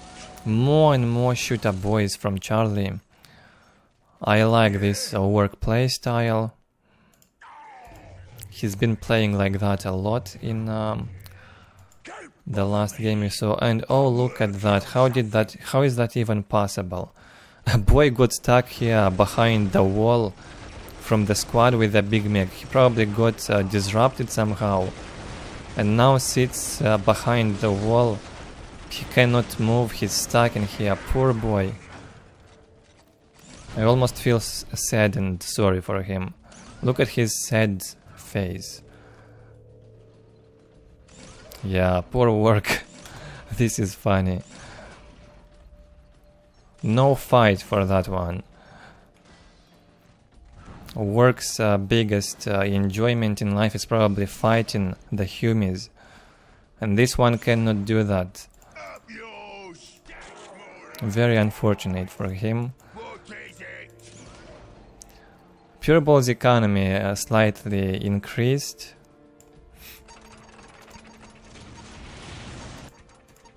He still sits back in the base, somewhat passive game from PuReBall. He's probably got that lag again and cannot do anything, scared to go into fights now. Well, he would lose it. He's outnumbered 4 to 1 or what. So many works from Charlie, so much more. And even 3 war tracks. 2 war tracks from PuReBall, but much less infantry. And Charlie will go in. He has to be careful with how he engages. A lot of pathing is being caused by those war tracks. Must take care with that. PuReBall jumps in. Probably would be a fail attack from him. His big mech is gonna die. The boy here can only fight the fight over the wall. Oh, finally Charlie uses the jump, and that boy also gets into the fight. A gift for him. 5 war tracks now from Charlie. Impossible for PuReBall to stop this assault from Charlie into his base. And Charlie takes this fun best of 3, if we can name it so, 2-0. PuReBall must have been annoyed.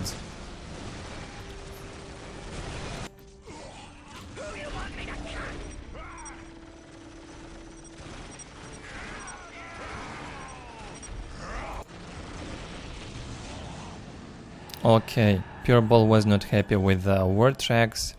However, I think Charlie would have it won even without the war tracks. His infantry mass would have destroyed everything PuReBall had in here.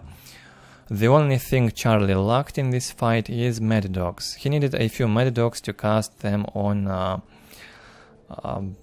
the boys and keep them alive in those fights for longer periods of time. Again, a close score in units killed. Both of them killed a lot. And we get again almost 3000 resource economy lead for Charlie. Not so bad this time for PuReBall in terms of economy. But somehow Charlie still managed to come on top. Well played.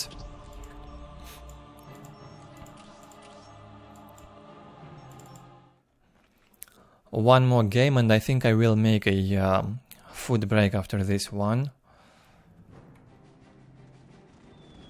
About 20-30 minutes, not more. So you might feel free and go on a break as well when I do that.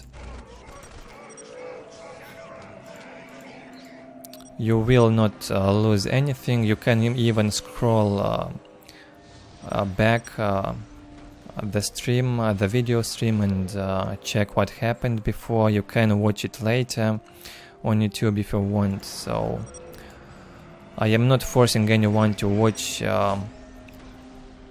these long streams. Indeed, they are very long, almost a whole day.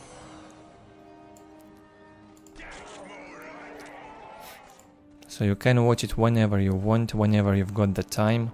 Even fast speed it up if you want. I don't mind.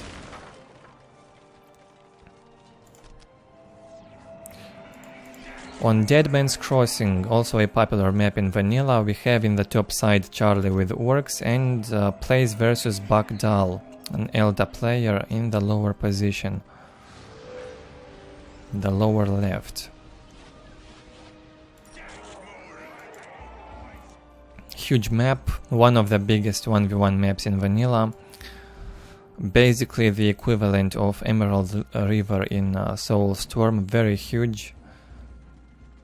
Except we've only got the negative cover here in the middle. The entire middle space is covered in water, negative cover. Difficult to fight in here. Need to be very careful when you face a lot of ranged firepower from your opponent. Let's see what Bakdal will do. He's got a Warp Spider squad. Opts for this risky build order.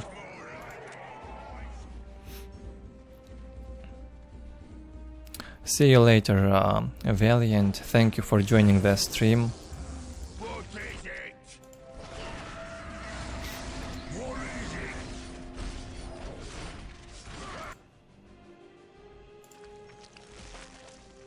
Warp spiders here are easily stopped by the mech, have to use another jump.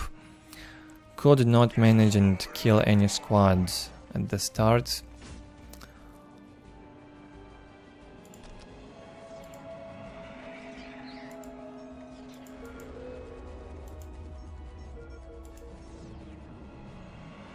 Eldar taking all of his points slowly, and will move to get that relic as well. The warp spiders here surrounded by green skins. What will they do? Get chased now. As I've said many times, this looks like a very risky opening from the Eldar. I still think Farseer first is much better, it's safer. You can prepare for whatever you want. If you start with the Farseer, and if you start with the warp spiders, a few fail jumps, you do not kill enough green skins, and the opening is basically a waste, in this case from the Eldar. Warp spiders did not manage to kill anything. A pain for Bakdal. Brings his Farseer now. And Charlie will just build up in here in the middle. Build the payload guns, upgrade these posts, and defend nicely and safely. Even will place a banner close to the points and a generator. He is confident he can hold back the Eldar in case he decides to attack in there.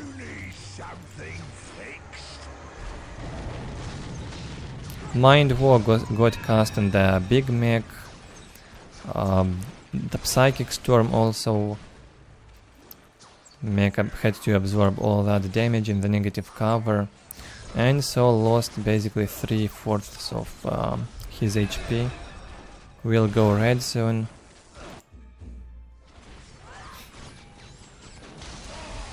And must jump back now. Oh no, he jumps into the Eldar base. Actually, he wants to push, wants to force that Eldar to get his infantry at home, chase that Big Mech. He will trade the Big Mech for some time, by the look of it. Huge float from Charlie, that's something uncommon.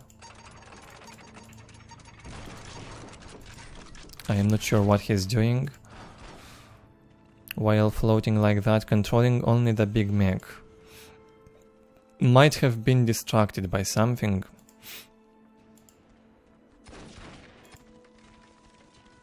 He cannot afford any expensive stuff right now, I mean, not even tier 2 yet to place that mech shop, so he's not saving resources for anything, it's just floating. Should have built the war banners faster. Manages to deny the Soul Shrine of Bakdal next to this point, and will even destroy a generator. Eldar doesn't have anything at home to stop the mech. Painful. Future seems so clear. There goes the mech shop. Also placed in front, it will tank some damage. It does not have so much HP, however, so I'd say still risky to place it like that.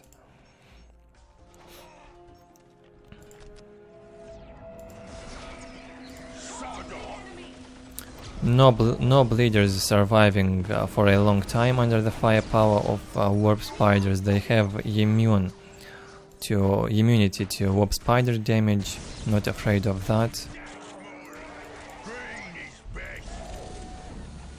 Still heavy floating by Charlie.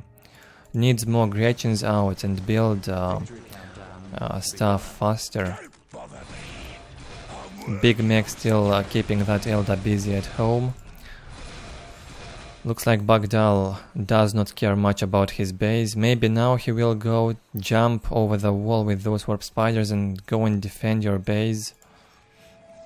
Lost 2 generators and got his tier 2 delayed. Had to rebuild it here, closer to the entry.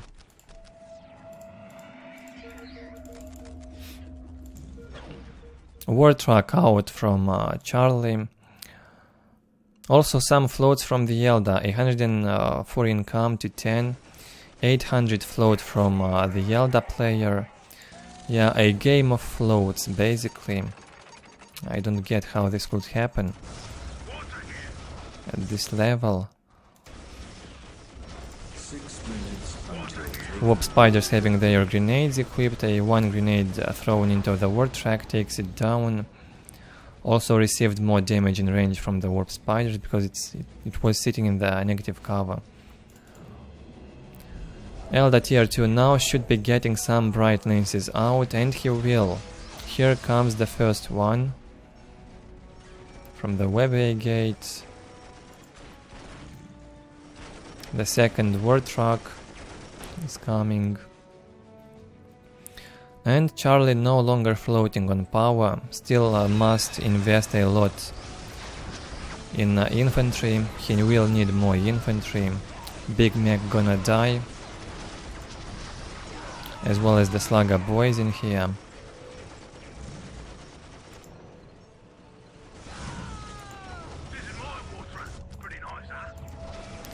Still unclear who's got the upper hand. We've got a huge bank here for the Eldar. He can even go tier 3. Maybe try and go for those fire prisms. Can afford it. Both players floating for about 3 to 4 minutes now on requisition.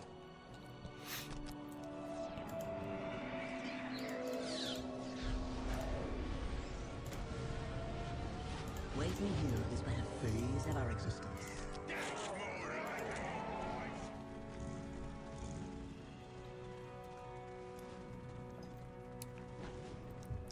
Hi Pure and welcome.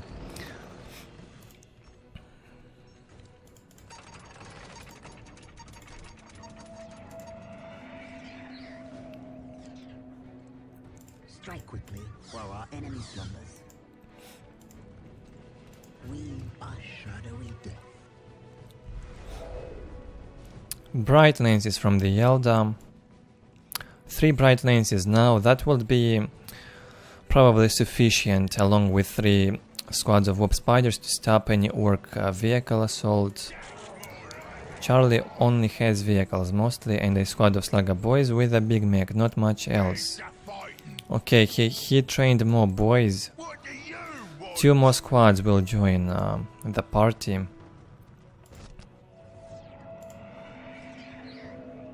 We are shadowy death. We live to move. I sense the enemy. They are closing in.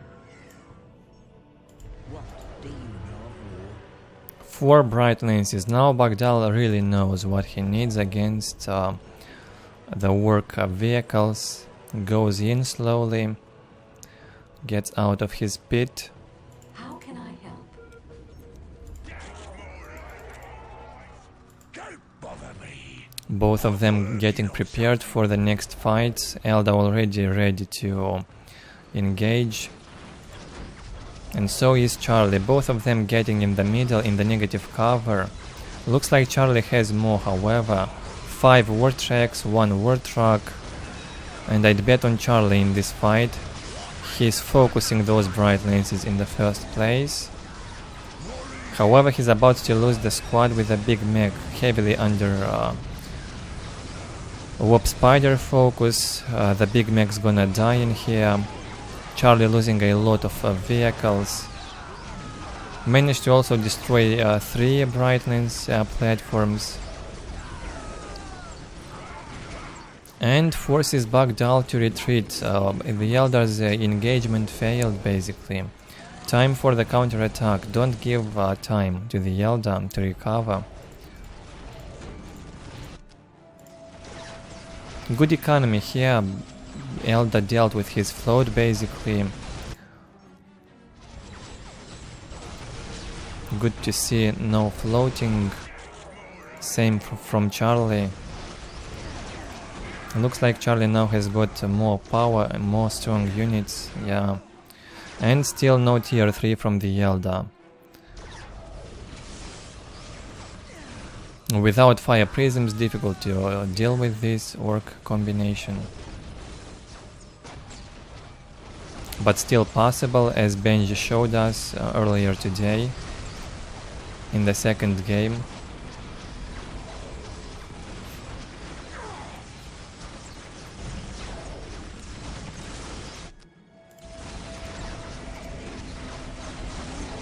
No way to stop this work aggression now. Eldar should have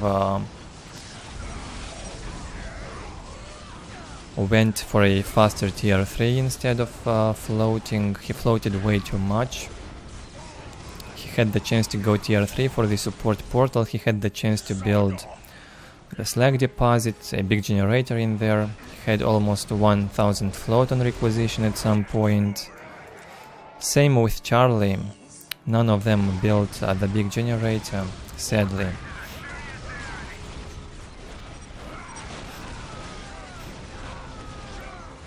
Yeah, Eldar definitely didn't have enough anti-vehicle. Needed more bright lenses or a faster tier 3 into fire prisms. And bad engagement here.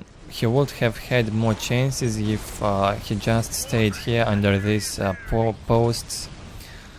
Keep defending, let the orc engage. 6 war tracks from Charlie. Powerful stuff.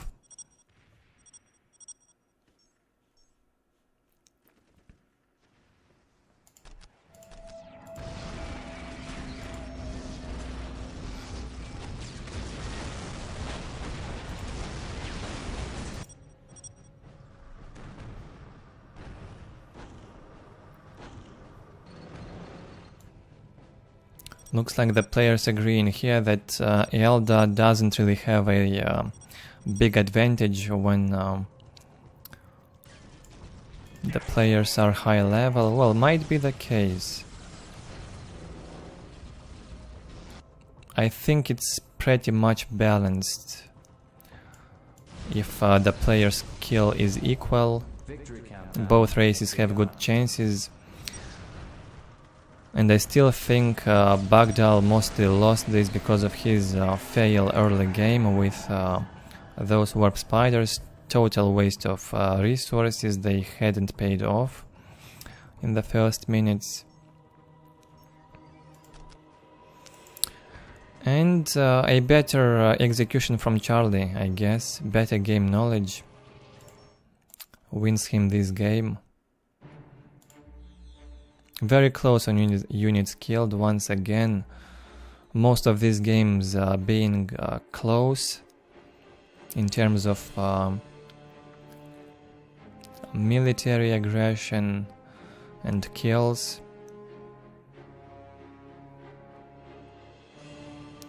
In the end it comes down to unit management, the execution and game knowledge. One strong aspect for Charlie so far in vanilla. He was leading on economy, on tech, and was not floating as much as the Eldar player did. Okay, I will make a food break, I guess about 20 to 30 minutes. You guys can also have a break and join me a bit later. We'll continue when I'm back.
Alright, I am back.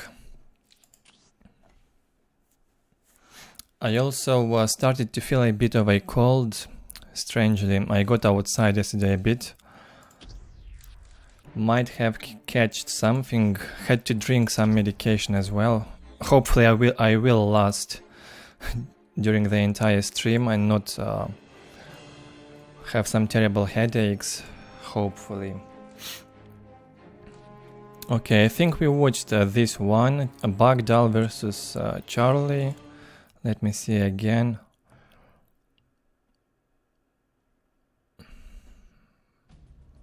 Yeah, that's right. Get it out of here. Wasn't the best game, to say the least. Both of them floated too much. I expected more, to be honest.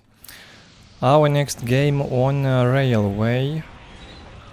In the lower position we get Sleign with Chaos. And Bakdal once again playing Eldar at the top side of the map. Top right.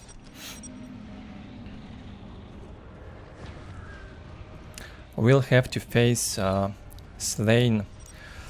Sleign already showed us a very good game on Meeting of Minds versus Charlie earlier in the stream. Very nice one. Unexpected result also.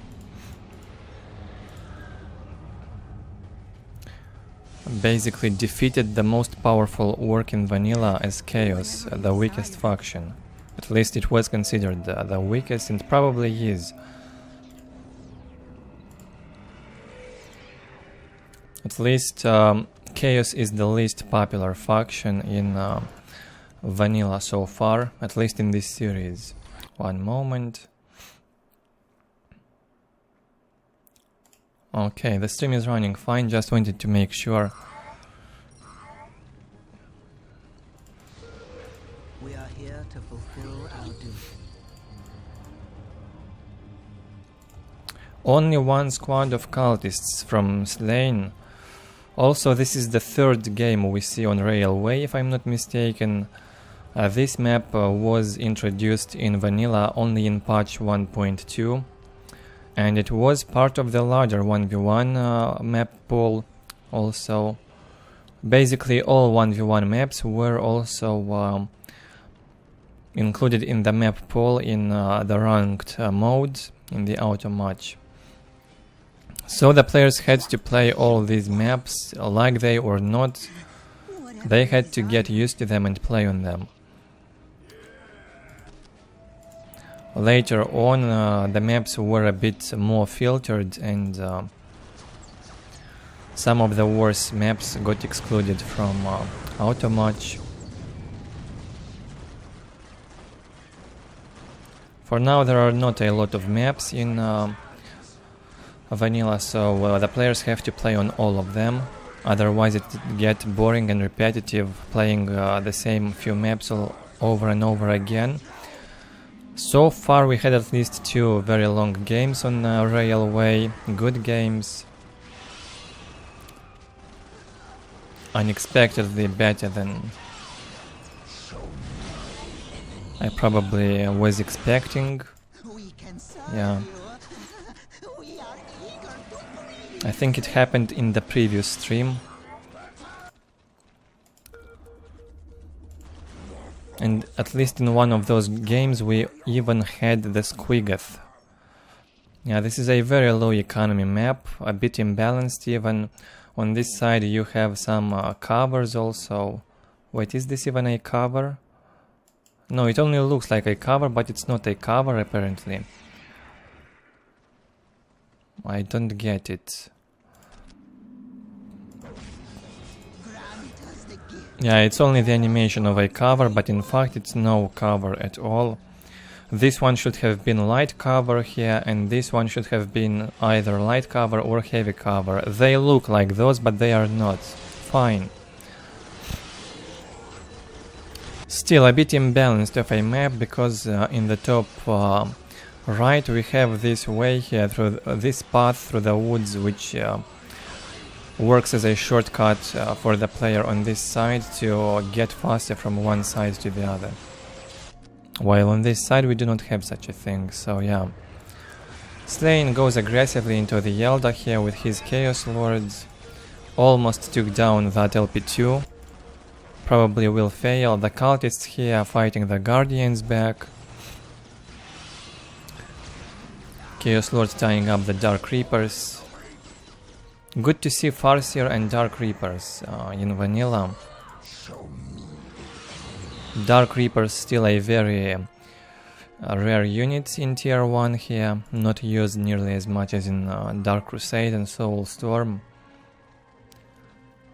The Eldar players still prefer Warp Spiders early game. More universal of an unit.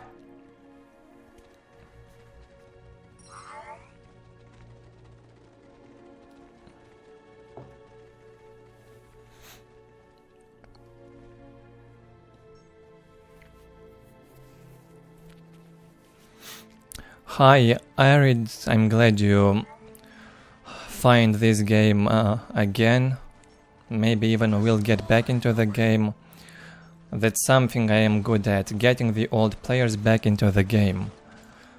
Yeah, this is still an amazing game. It has good online in Soulstorm in Steam, so you might as well try it out.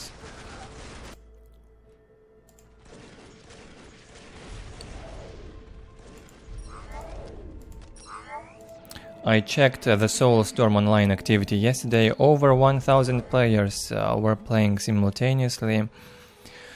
Maybe it's even more today on Sunday. In the weekends, towards the evening, there's still lots of players online, although many of them probably play the campaign and mods. Still, about half of them probably do online vanilla. So you can get games started without any problem, I guess.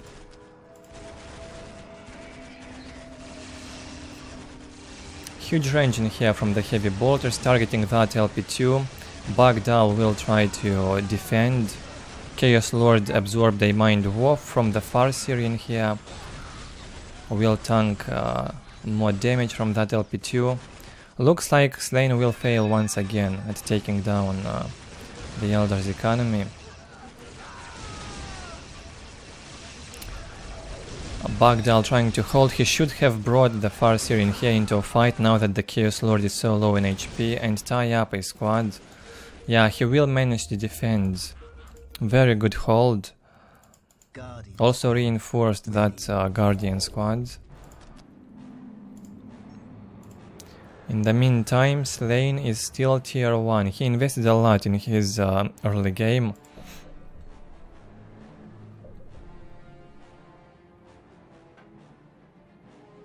Yeah, Pierre, you may be right. But I'm also quite tall, so it's difficult to get out of this form. I have to eat a lot. I don't really like to eat much. It makes me sleepy and sloppy. But yeah, I need some gym wouldn't hurt and some sports maybe.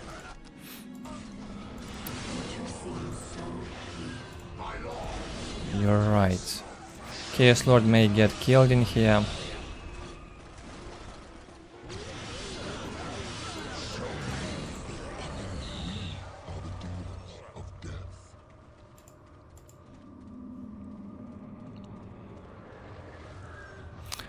All the LP2s have been upgraded for Chaos.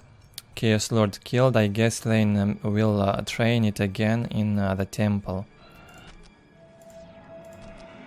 Okay, he is tier 2 also, just hit it now.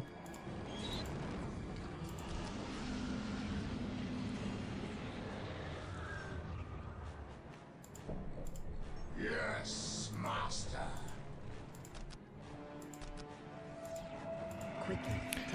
A squad of Warp Spiders joins Eldar's army here. Now Bakdal wants to move into Chaos. Thankfully he is not floating as much as he did in his previous game versus Charlie, yeah. He was floating way too much. This map doesn't really allow for floats. Well, he tried to attack and he failed. That Farseer got slowed down a bit by the grenade launchers. And Sleign will push them back again. The Chaos Lord is back also. 70, 40, 30 economy, that's the problem for Sleign. He needs the global upgrade on requisition ASAP. Naturally. We bring heavy weapons to crush the enemy. Victory countdown has begun. Arid, you probably... I'm not sure if you know, but I also have 2 channels. You might want to check my main channel as well. A lot of Soulstorm content in there. So I'm not sure which channel you found. You can check the video description and find the link to my main channel as well below. Also, for whoever joined the stream recently, click that like button. Subscribe if you enjoy the stream, if you enjoy my videos. And keep that activity in chat or leave your feedback below the videos later on once the stream has ended. It helps me a lot. The Eldar manages to fight back Chaos here. Sleign loses most of his infantry, only the Chaos Lord remains alive.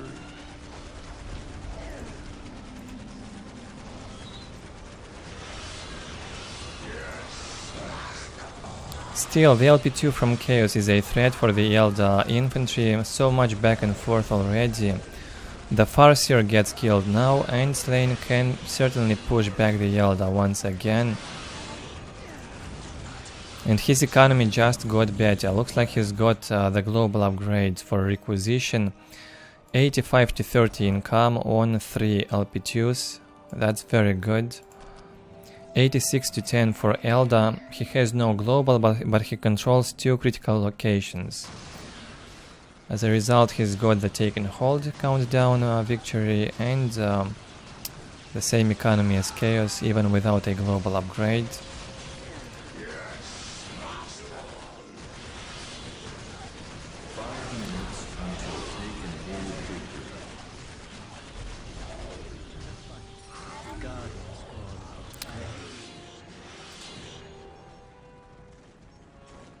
And now looks like Sleign's army is more powerful. Also, he is ahead in tech. Eldar is only tier 1. He places the Soul Shrine now. It will take him a while to hit tier 2 and make those upgrades for the Eldar.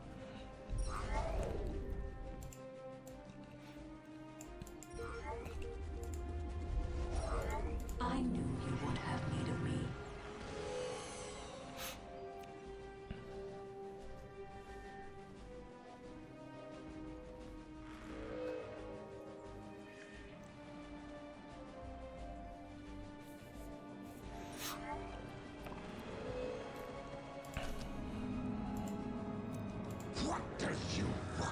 Sleign wants a critical location. He will try to get this one and will hold the position in here. With this critical location under his control, his economy will get higher. Eldar hit tier 2 in the meantime and decides to attack on the left hand side. Can't really fight Chaos on the other side. Maybe he can take down this LP2 instead. The mists of space and time retreat from the line. The future seems so clear. Sleign hitting tier 2.5 now. The same economy, gets 92 to 30 now that the critical location is captured, and his economy becomes much better compared to Eldar's economy.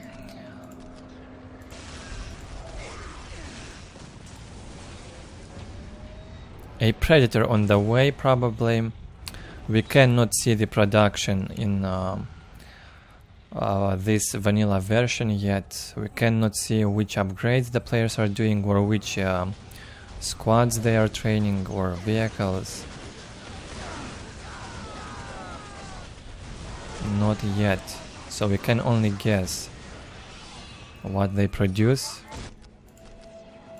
at this point.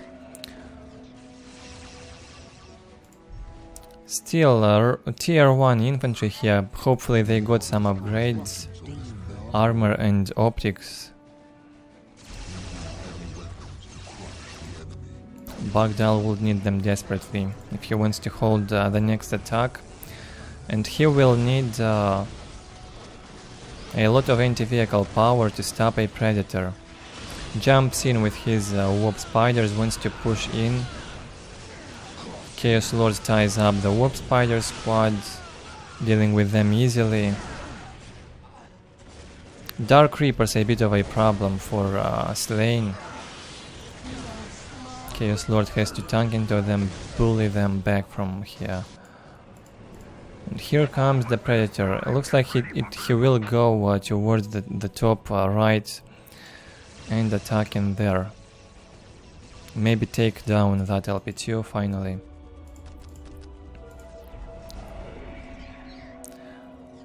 Much better game this one compares to the previous. Some nice back and forth.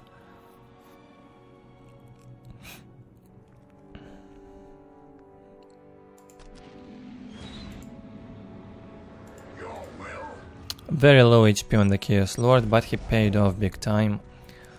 He killed a lot of warp spiders, dark reapers in this game. And is ready to die. Ready to meet the Chaos Gods.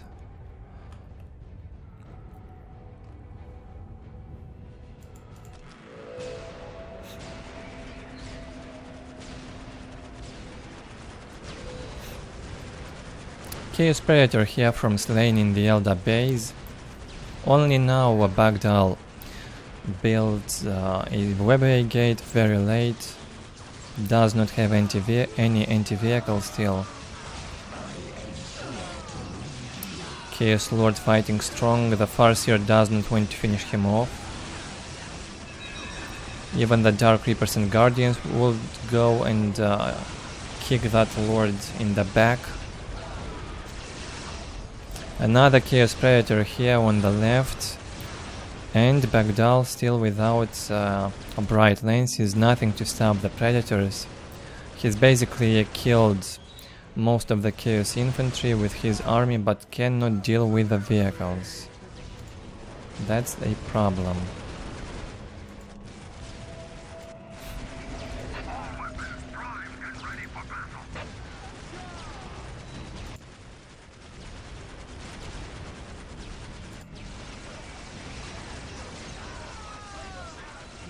For killing 2 Chaos Predators, I guess you need about 5-6 brightness platforms. The Eldar was in tier 2 for a long time.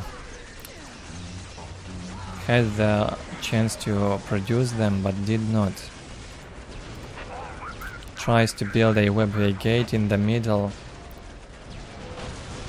Tries to hide it from this Predator. And it works. Sleign overlooked it. Could have destroyed it easily.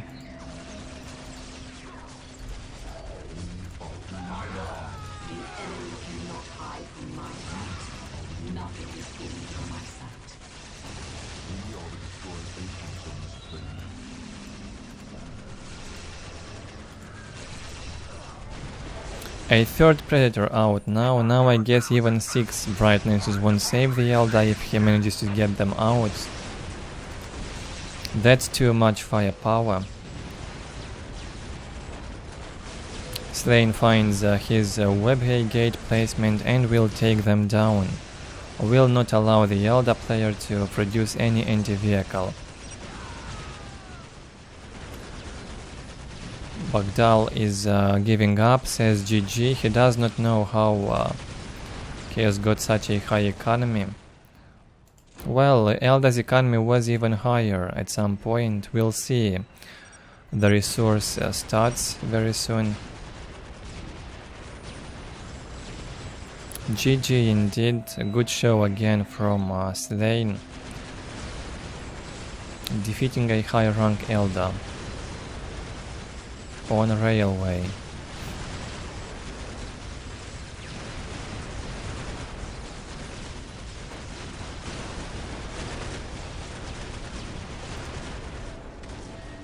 That's it with this 1v1. Let us have a look at the stats. 120 Eldar have been killed, only 77 Chaos Marines. And Sleign was actually leading by almost, yeah, a bit over 2000 economy lead. Not so much for a almost 20-minute long game, so the Eldar's problem wasn't Chaos economy, but his decisions. Stayed for too long in tier 1, made expensive Dark Reapers and Whoop Spiders, which didn't do much really in the early game. Maybe going for Bunches would have worked better in this case. To tie up those squads with the heavy bolters. Might have worked better.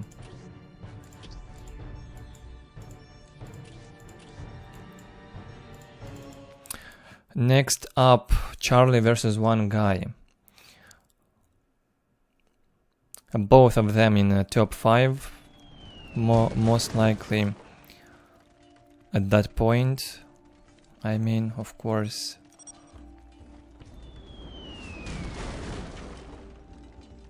We've seen a lot of one guy in the previous video. He showed us a lot of Ork, Eldar, and some Chaos.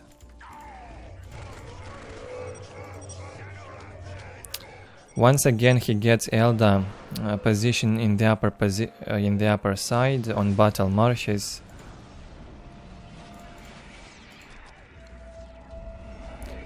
Ork versus Eldar in the lower position, Charlie with Orks.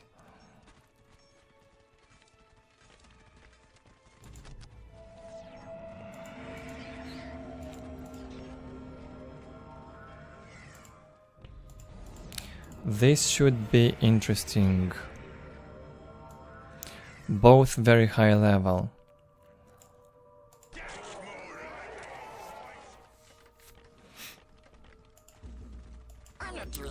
One guy probably would have the advantage. He's got better knowledge on all the races, I believe, while Charlie is mostly an Ork expert and probably knows the basics of the other races, but not as good as one guy. One guy actually can play those other races at a very high level as well.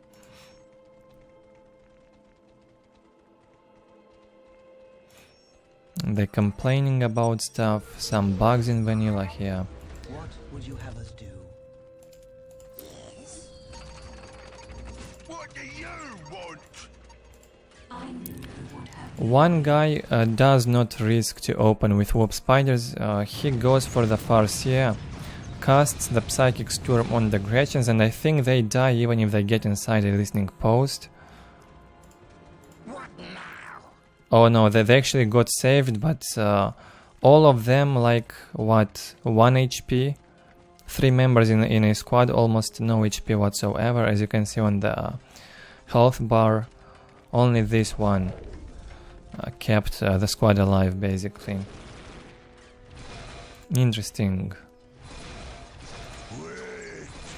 So you can actually save your mech or Gretchens if you get inside during the Psychic Storm or Mind War. Mind War also just got cast on the mech, but he jumped away the second it was cast, so it got cancelled. He jumped away during that animation, the ability got cancelled. That's how you dodge it, I guess. You can dodge even the Mind War from the Farseer if you jump away while it's cast. Charlie not giving one guy to take that relic so easily. The Guardians have to run back, they cannot fight the Slugger boys. And Charlie already with the map control lead. Controls all of his points in the base, a relic, and now get the second relic. Will try to push into the Eldar.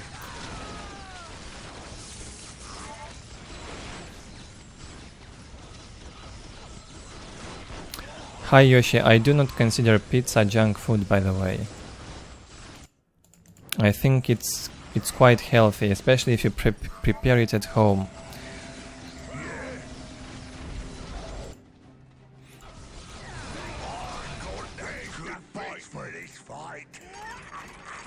But it's one of my favorites. I ate a lot of pizza lately. Sometimes I get tired of it and switch to something else. Well, I like all the food basically if it's tasty. I don't care if it's healthy or not, basically. Yeah, I'm a bit careless on that part.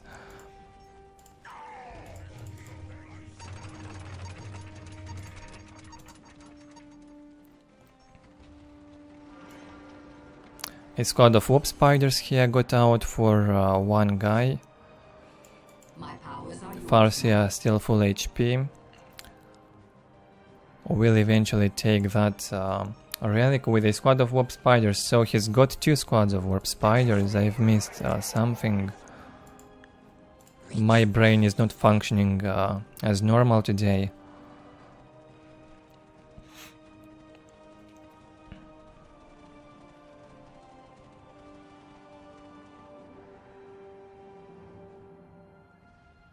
Don't bother me. What do you I'm working on something.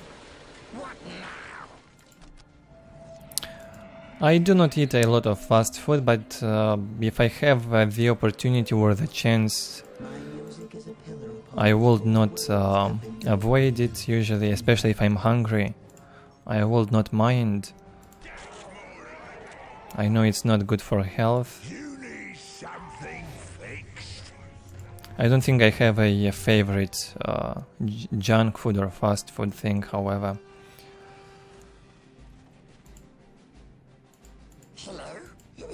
Victory countdown has begun.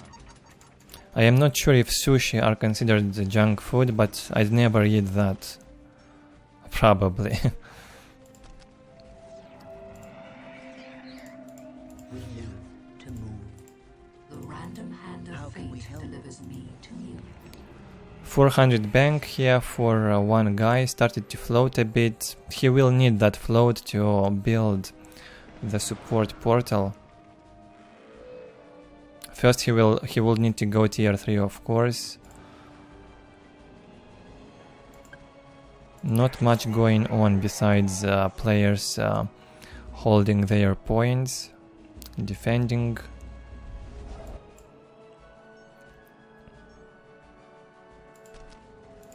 Guardian squad ready.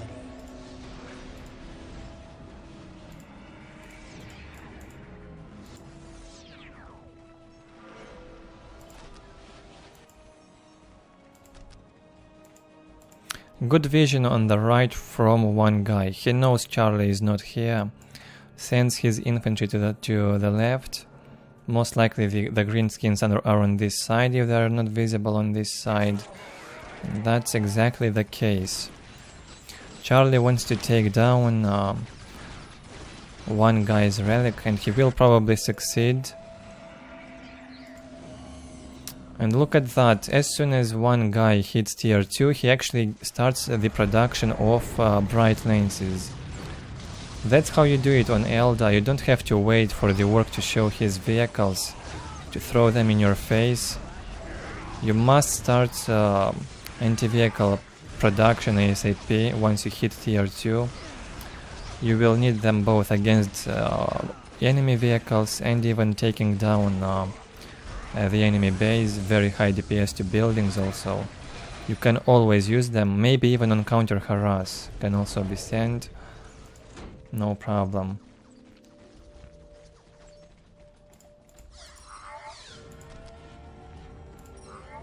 We are shadowy death.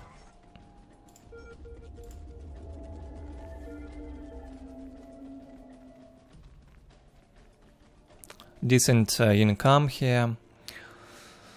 One guy probably hit that tier 3 button in the soul shrine.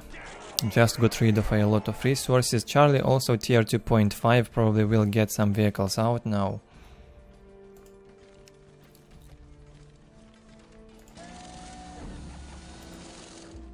You something fixed.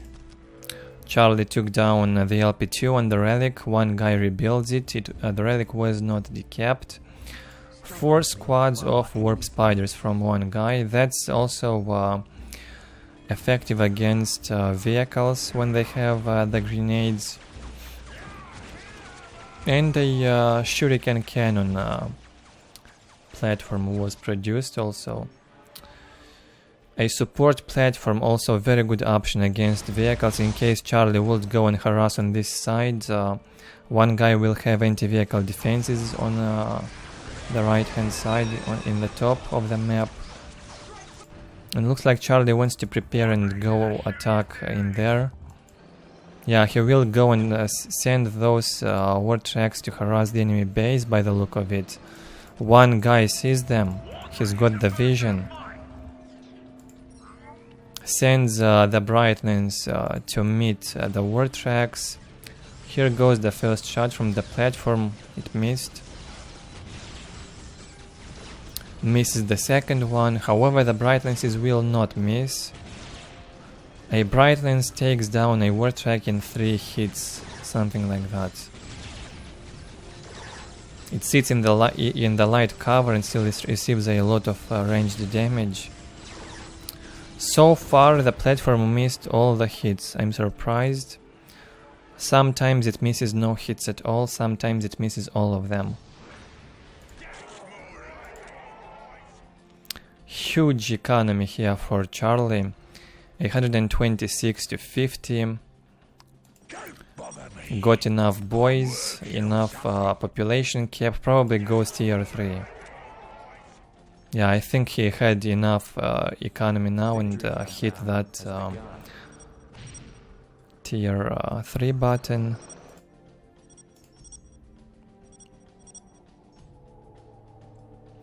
I have no idea what the players are talking about. I'm too distracted by commentating what's going on here. Well, basically now one guy has enough anti-vehicle here, sitting in the heavy cover. Very good map vision, both critical locations captured. And slowly approaching Charlie's base. 4 squads of warp spiders. They can take down 2-3 war tracks with their grenades easily. Plus you have the Brightnesses, good anti-vehicle, so Charlie can't really send his war tracks here in the left. He'd lose them immediately. I guess he has no other option and would still do that. He's losing points and banners now. Can't go in, not prepared. Has to wait for the war tracks.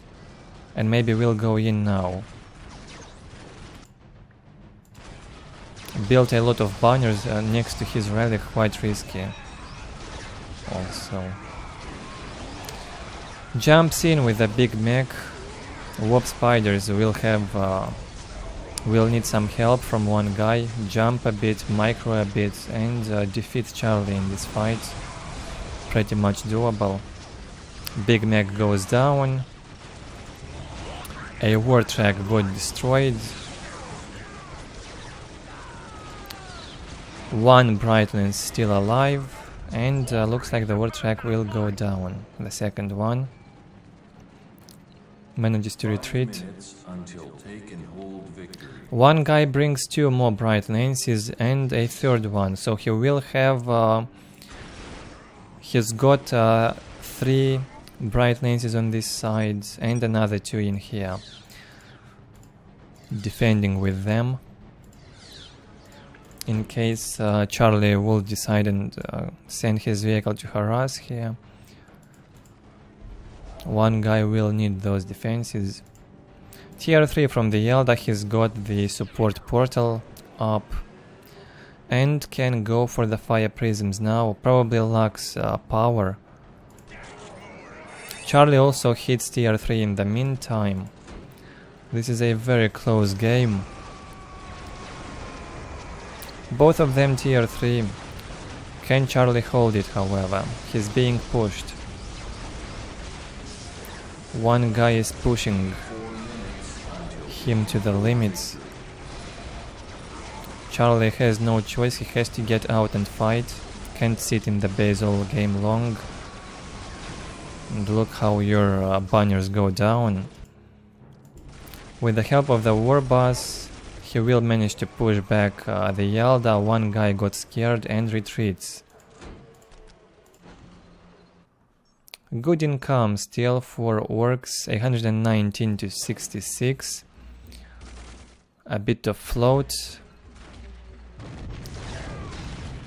from Charlie, and even more float from the Eldar. Over 1k bank on requisition. Has to start producing more infantry, make more warp spiders, war dark creepers. He's got enough infantry cap to make more units.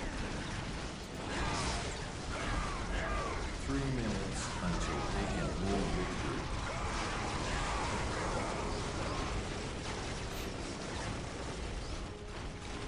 I got that good bit for this fight. Extremely high income for one guy, 168 to 79. Charlie looks like manages to kill most of what one guy's got in there. Finally, Fire Prism gets out, the battle rages on.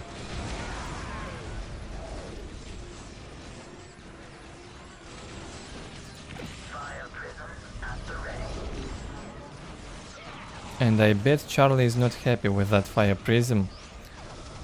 He will also lose the War Pass, it has no jump to escape alive. And he certainly cannot escape alive from here by land.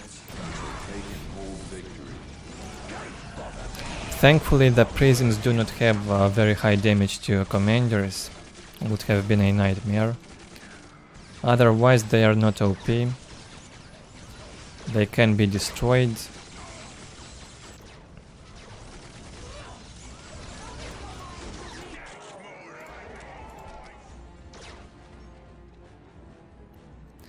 And so Charlie loses most of his stuff. He killed a lot of Eldar, but one guy has such a huge bank he can recover even after he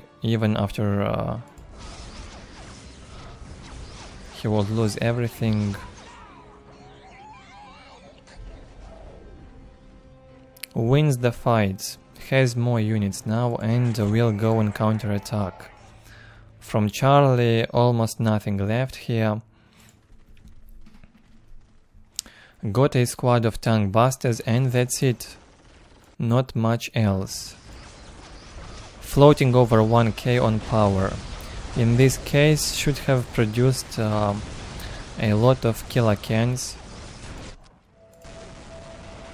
And maybe try and take down some fire prisms with the killer cans or harass with them.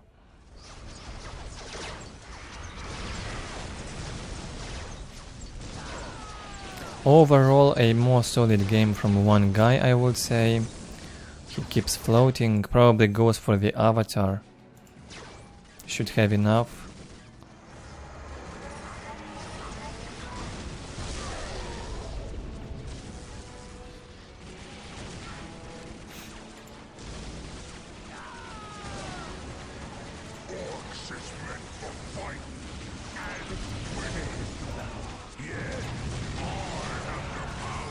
Another attempt from Charlie to get out and fight the Eldar. I forgot how the Eldar are calling. I mean, the Orks are calling the Eldar something funny. I know they call the Imperial Guard or Space Marines, they call them Humies, but I forgot how they do call the Eldar. Did you see that damage from the big mech? Yeah, to the heavy infantry it's not that high, but he just almost killed an entire squad of warp spiders in here with his ranged weapon. Anyways, that would not win him the game. Charlie is gonna lose this. I got that The mech gets disrupted, acts stupid. Charlie is annoyed. Yeah, he got disrupted and stuck into that wall like 3-4 times in a row. Shot and stuck into that wall. Yeah, that was a bit funny to watch.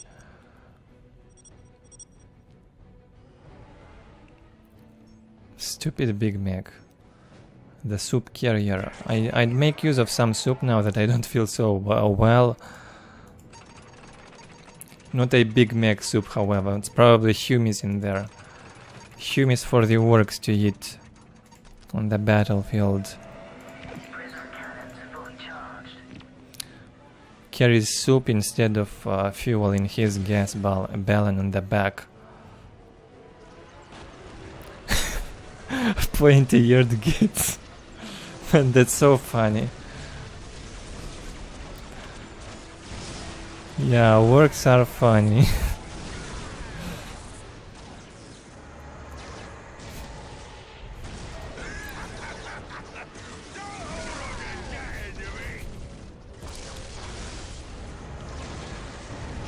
That's ridiculous.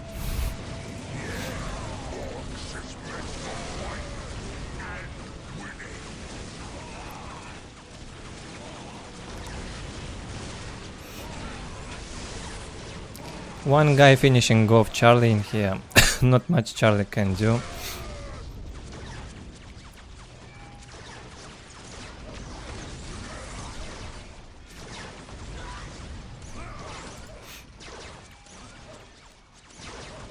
Nothing to stop the fire prisms. But if the Eldar are pointy-eared kids, then what are the orcs? They also have pointy ears.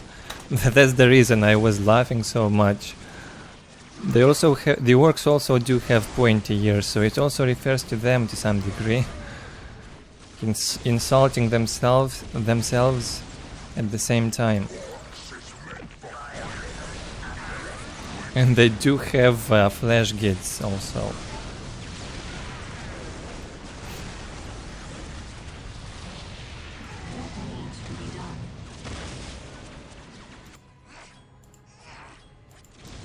Charlie suffering, he does not want to give up his MMR to the opponent so easily. He will keep fighting, stays in the game. Hold on to the pin. Throw the other part. Prism cannons fully charged.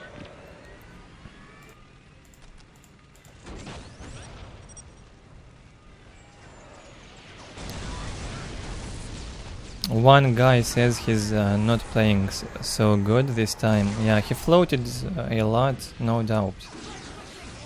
I'm sure he can do a lot better.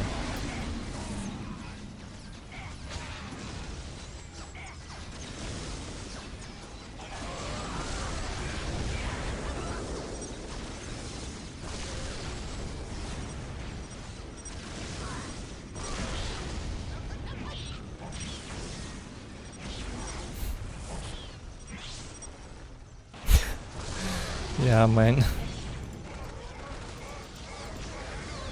The chat is funny today. Oh, we even say Wraith Lords.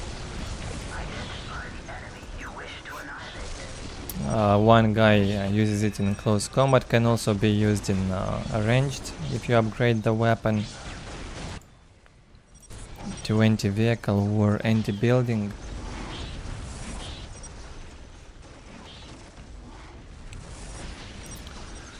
And at this point the players are having a chat. Charlie cannot win this now. That's obvious. Speed this up. One guy giving him some tips on how to handle this matchup. He was building another HQ here at his base at home.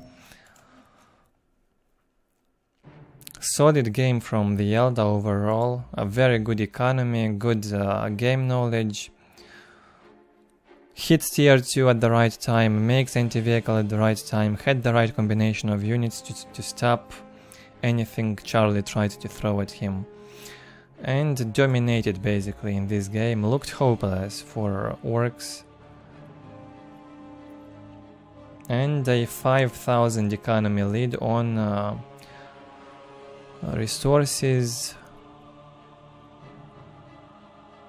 Almost 3,000 on requisition and 2,000 on power. Good job once again, one guy does not disappoint. I have no problem with the player floating as long as he's gonna win.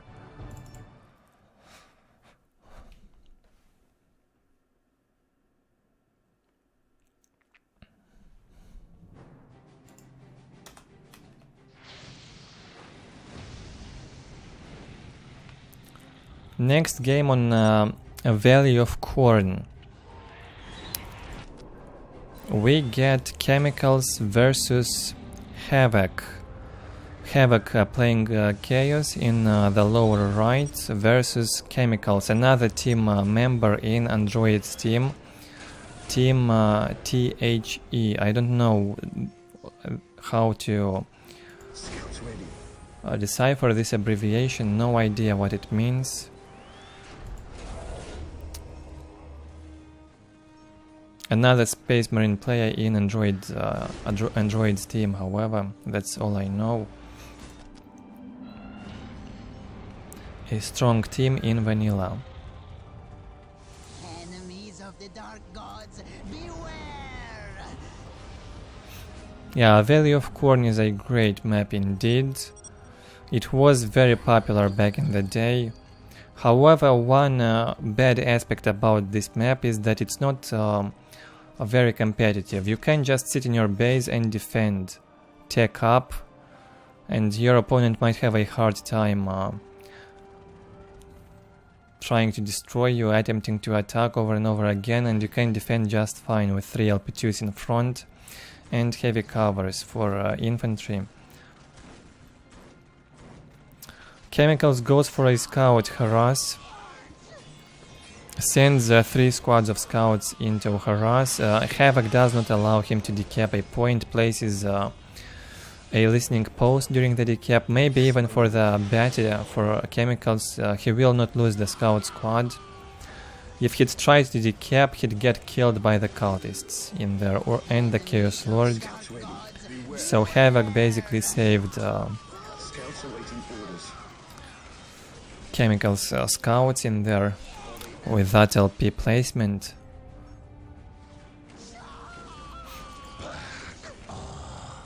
Manages to push back those scouts with the aid of the cultists a bit, and now the Force Commander and the Lord will have a fight here.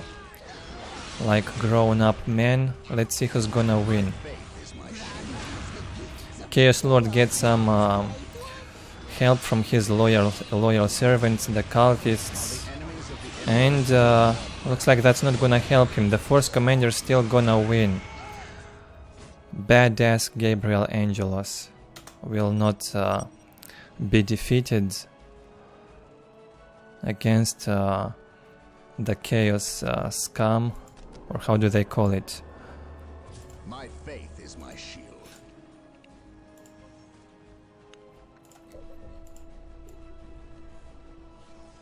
No scouts at base to get the relic. Looks like Chemicals is gonna send all of his infantry into the Chaos base. Let's see what Havoc will throw at those Marines. He's gonna lose this squad of cultists by the look of it. Yeah, a mismanagement on that squad. Badly managed. Maybe overlooked the cultists. Probably getting his Chaos Lord back. Will equip the cultists with grenade launchers, I assume. Now that he's got that armory up, and the Space Marine's economy is not so good. It's only 62 to 0, 56 to 10 for Chaos. I cannot say that Space Marine's economy is better right now. He will equip grenade launchers to the cultists, and the grenade launchers will deal very high damage even to the Tactical Marine squad And a full HP Chaos Lord should be able to easily deal with that Force Commander. Best turtle race, well, probably Imperial Guards, but we don't have it in vanilla. Otherwise Orks. In vanilla it will be Orks. In Winter Assault, Imperial Guards. In Dark Crusades, Imperial Guard and maybe Necrons.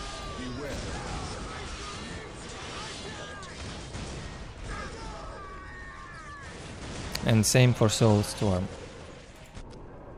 Both Imperial Guard and Necrons feel great when they just sit and can turtle up, tech up without much trouble. Look at this amount of cultists, boy. A lot of cultists, all of them upgraded with grenade launchers. In the meantime, Chemicals also lost his commander, and looks like we're gonna have a comeback here from Havoc. Kinda unexpected, right? It felt so hopeless when Chemicals had his bunch of marines in here taking down 2 points from Chaos, and now look at that. What a comeback. Got like 5 squads of cultists, all of them equipped with the grenade launchers, and counter-attacking now into the Space Marine base. Very well done here by Chaos. And Chemicals lives, yeah, not even GG got called. What a surprise. Very well done by Chaos. Well thought. Instead of producing those Chaos Marines, which will get slaughtered by the scouts and tactical Marines, just build the armory and make more cultists. Grenade launchers can outrange both scouts and tactical Marines. They deal a ton of damage and even disrupt and slow down the Marines. So yeah, smart move by Havoc. Very nice.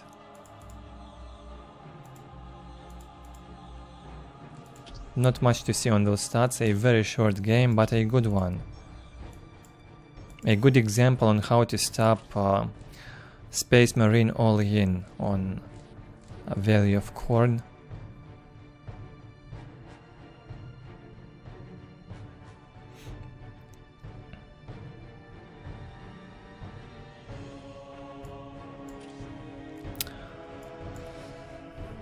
Well, Chaos Turrets is good, but it cannot be repaired as fast as the Necron turrets or the Imperial Guard turrets, and that's a big deal if you play defensively. You must be able to repair the turrets very quickly. Heretics are low HP, it's easy to kill the heretics, so turtling as Chaos might still be doable in some maps, but I'd say not as effective as Imperial Guard can do it. Also, Imperial Guard can build more infantry commands as defensive options, get their tech priests, commissars or guardsmen inside of them, and deal damage. So yeah, Imperial Guards would win on that part.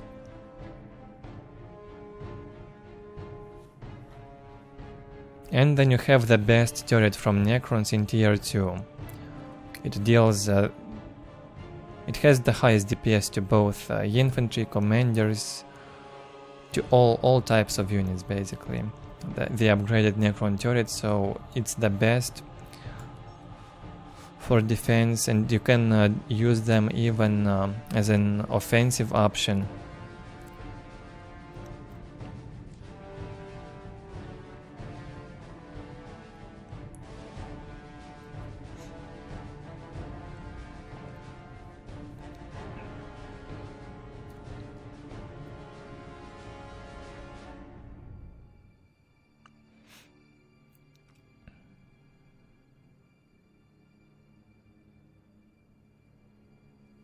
Okay, let's jump into the next game. We still have a lot of games to go.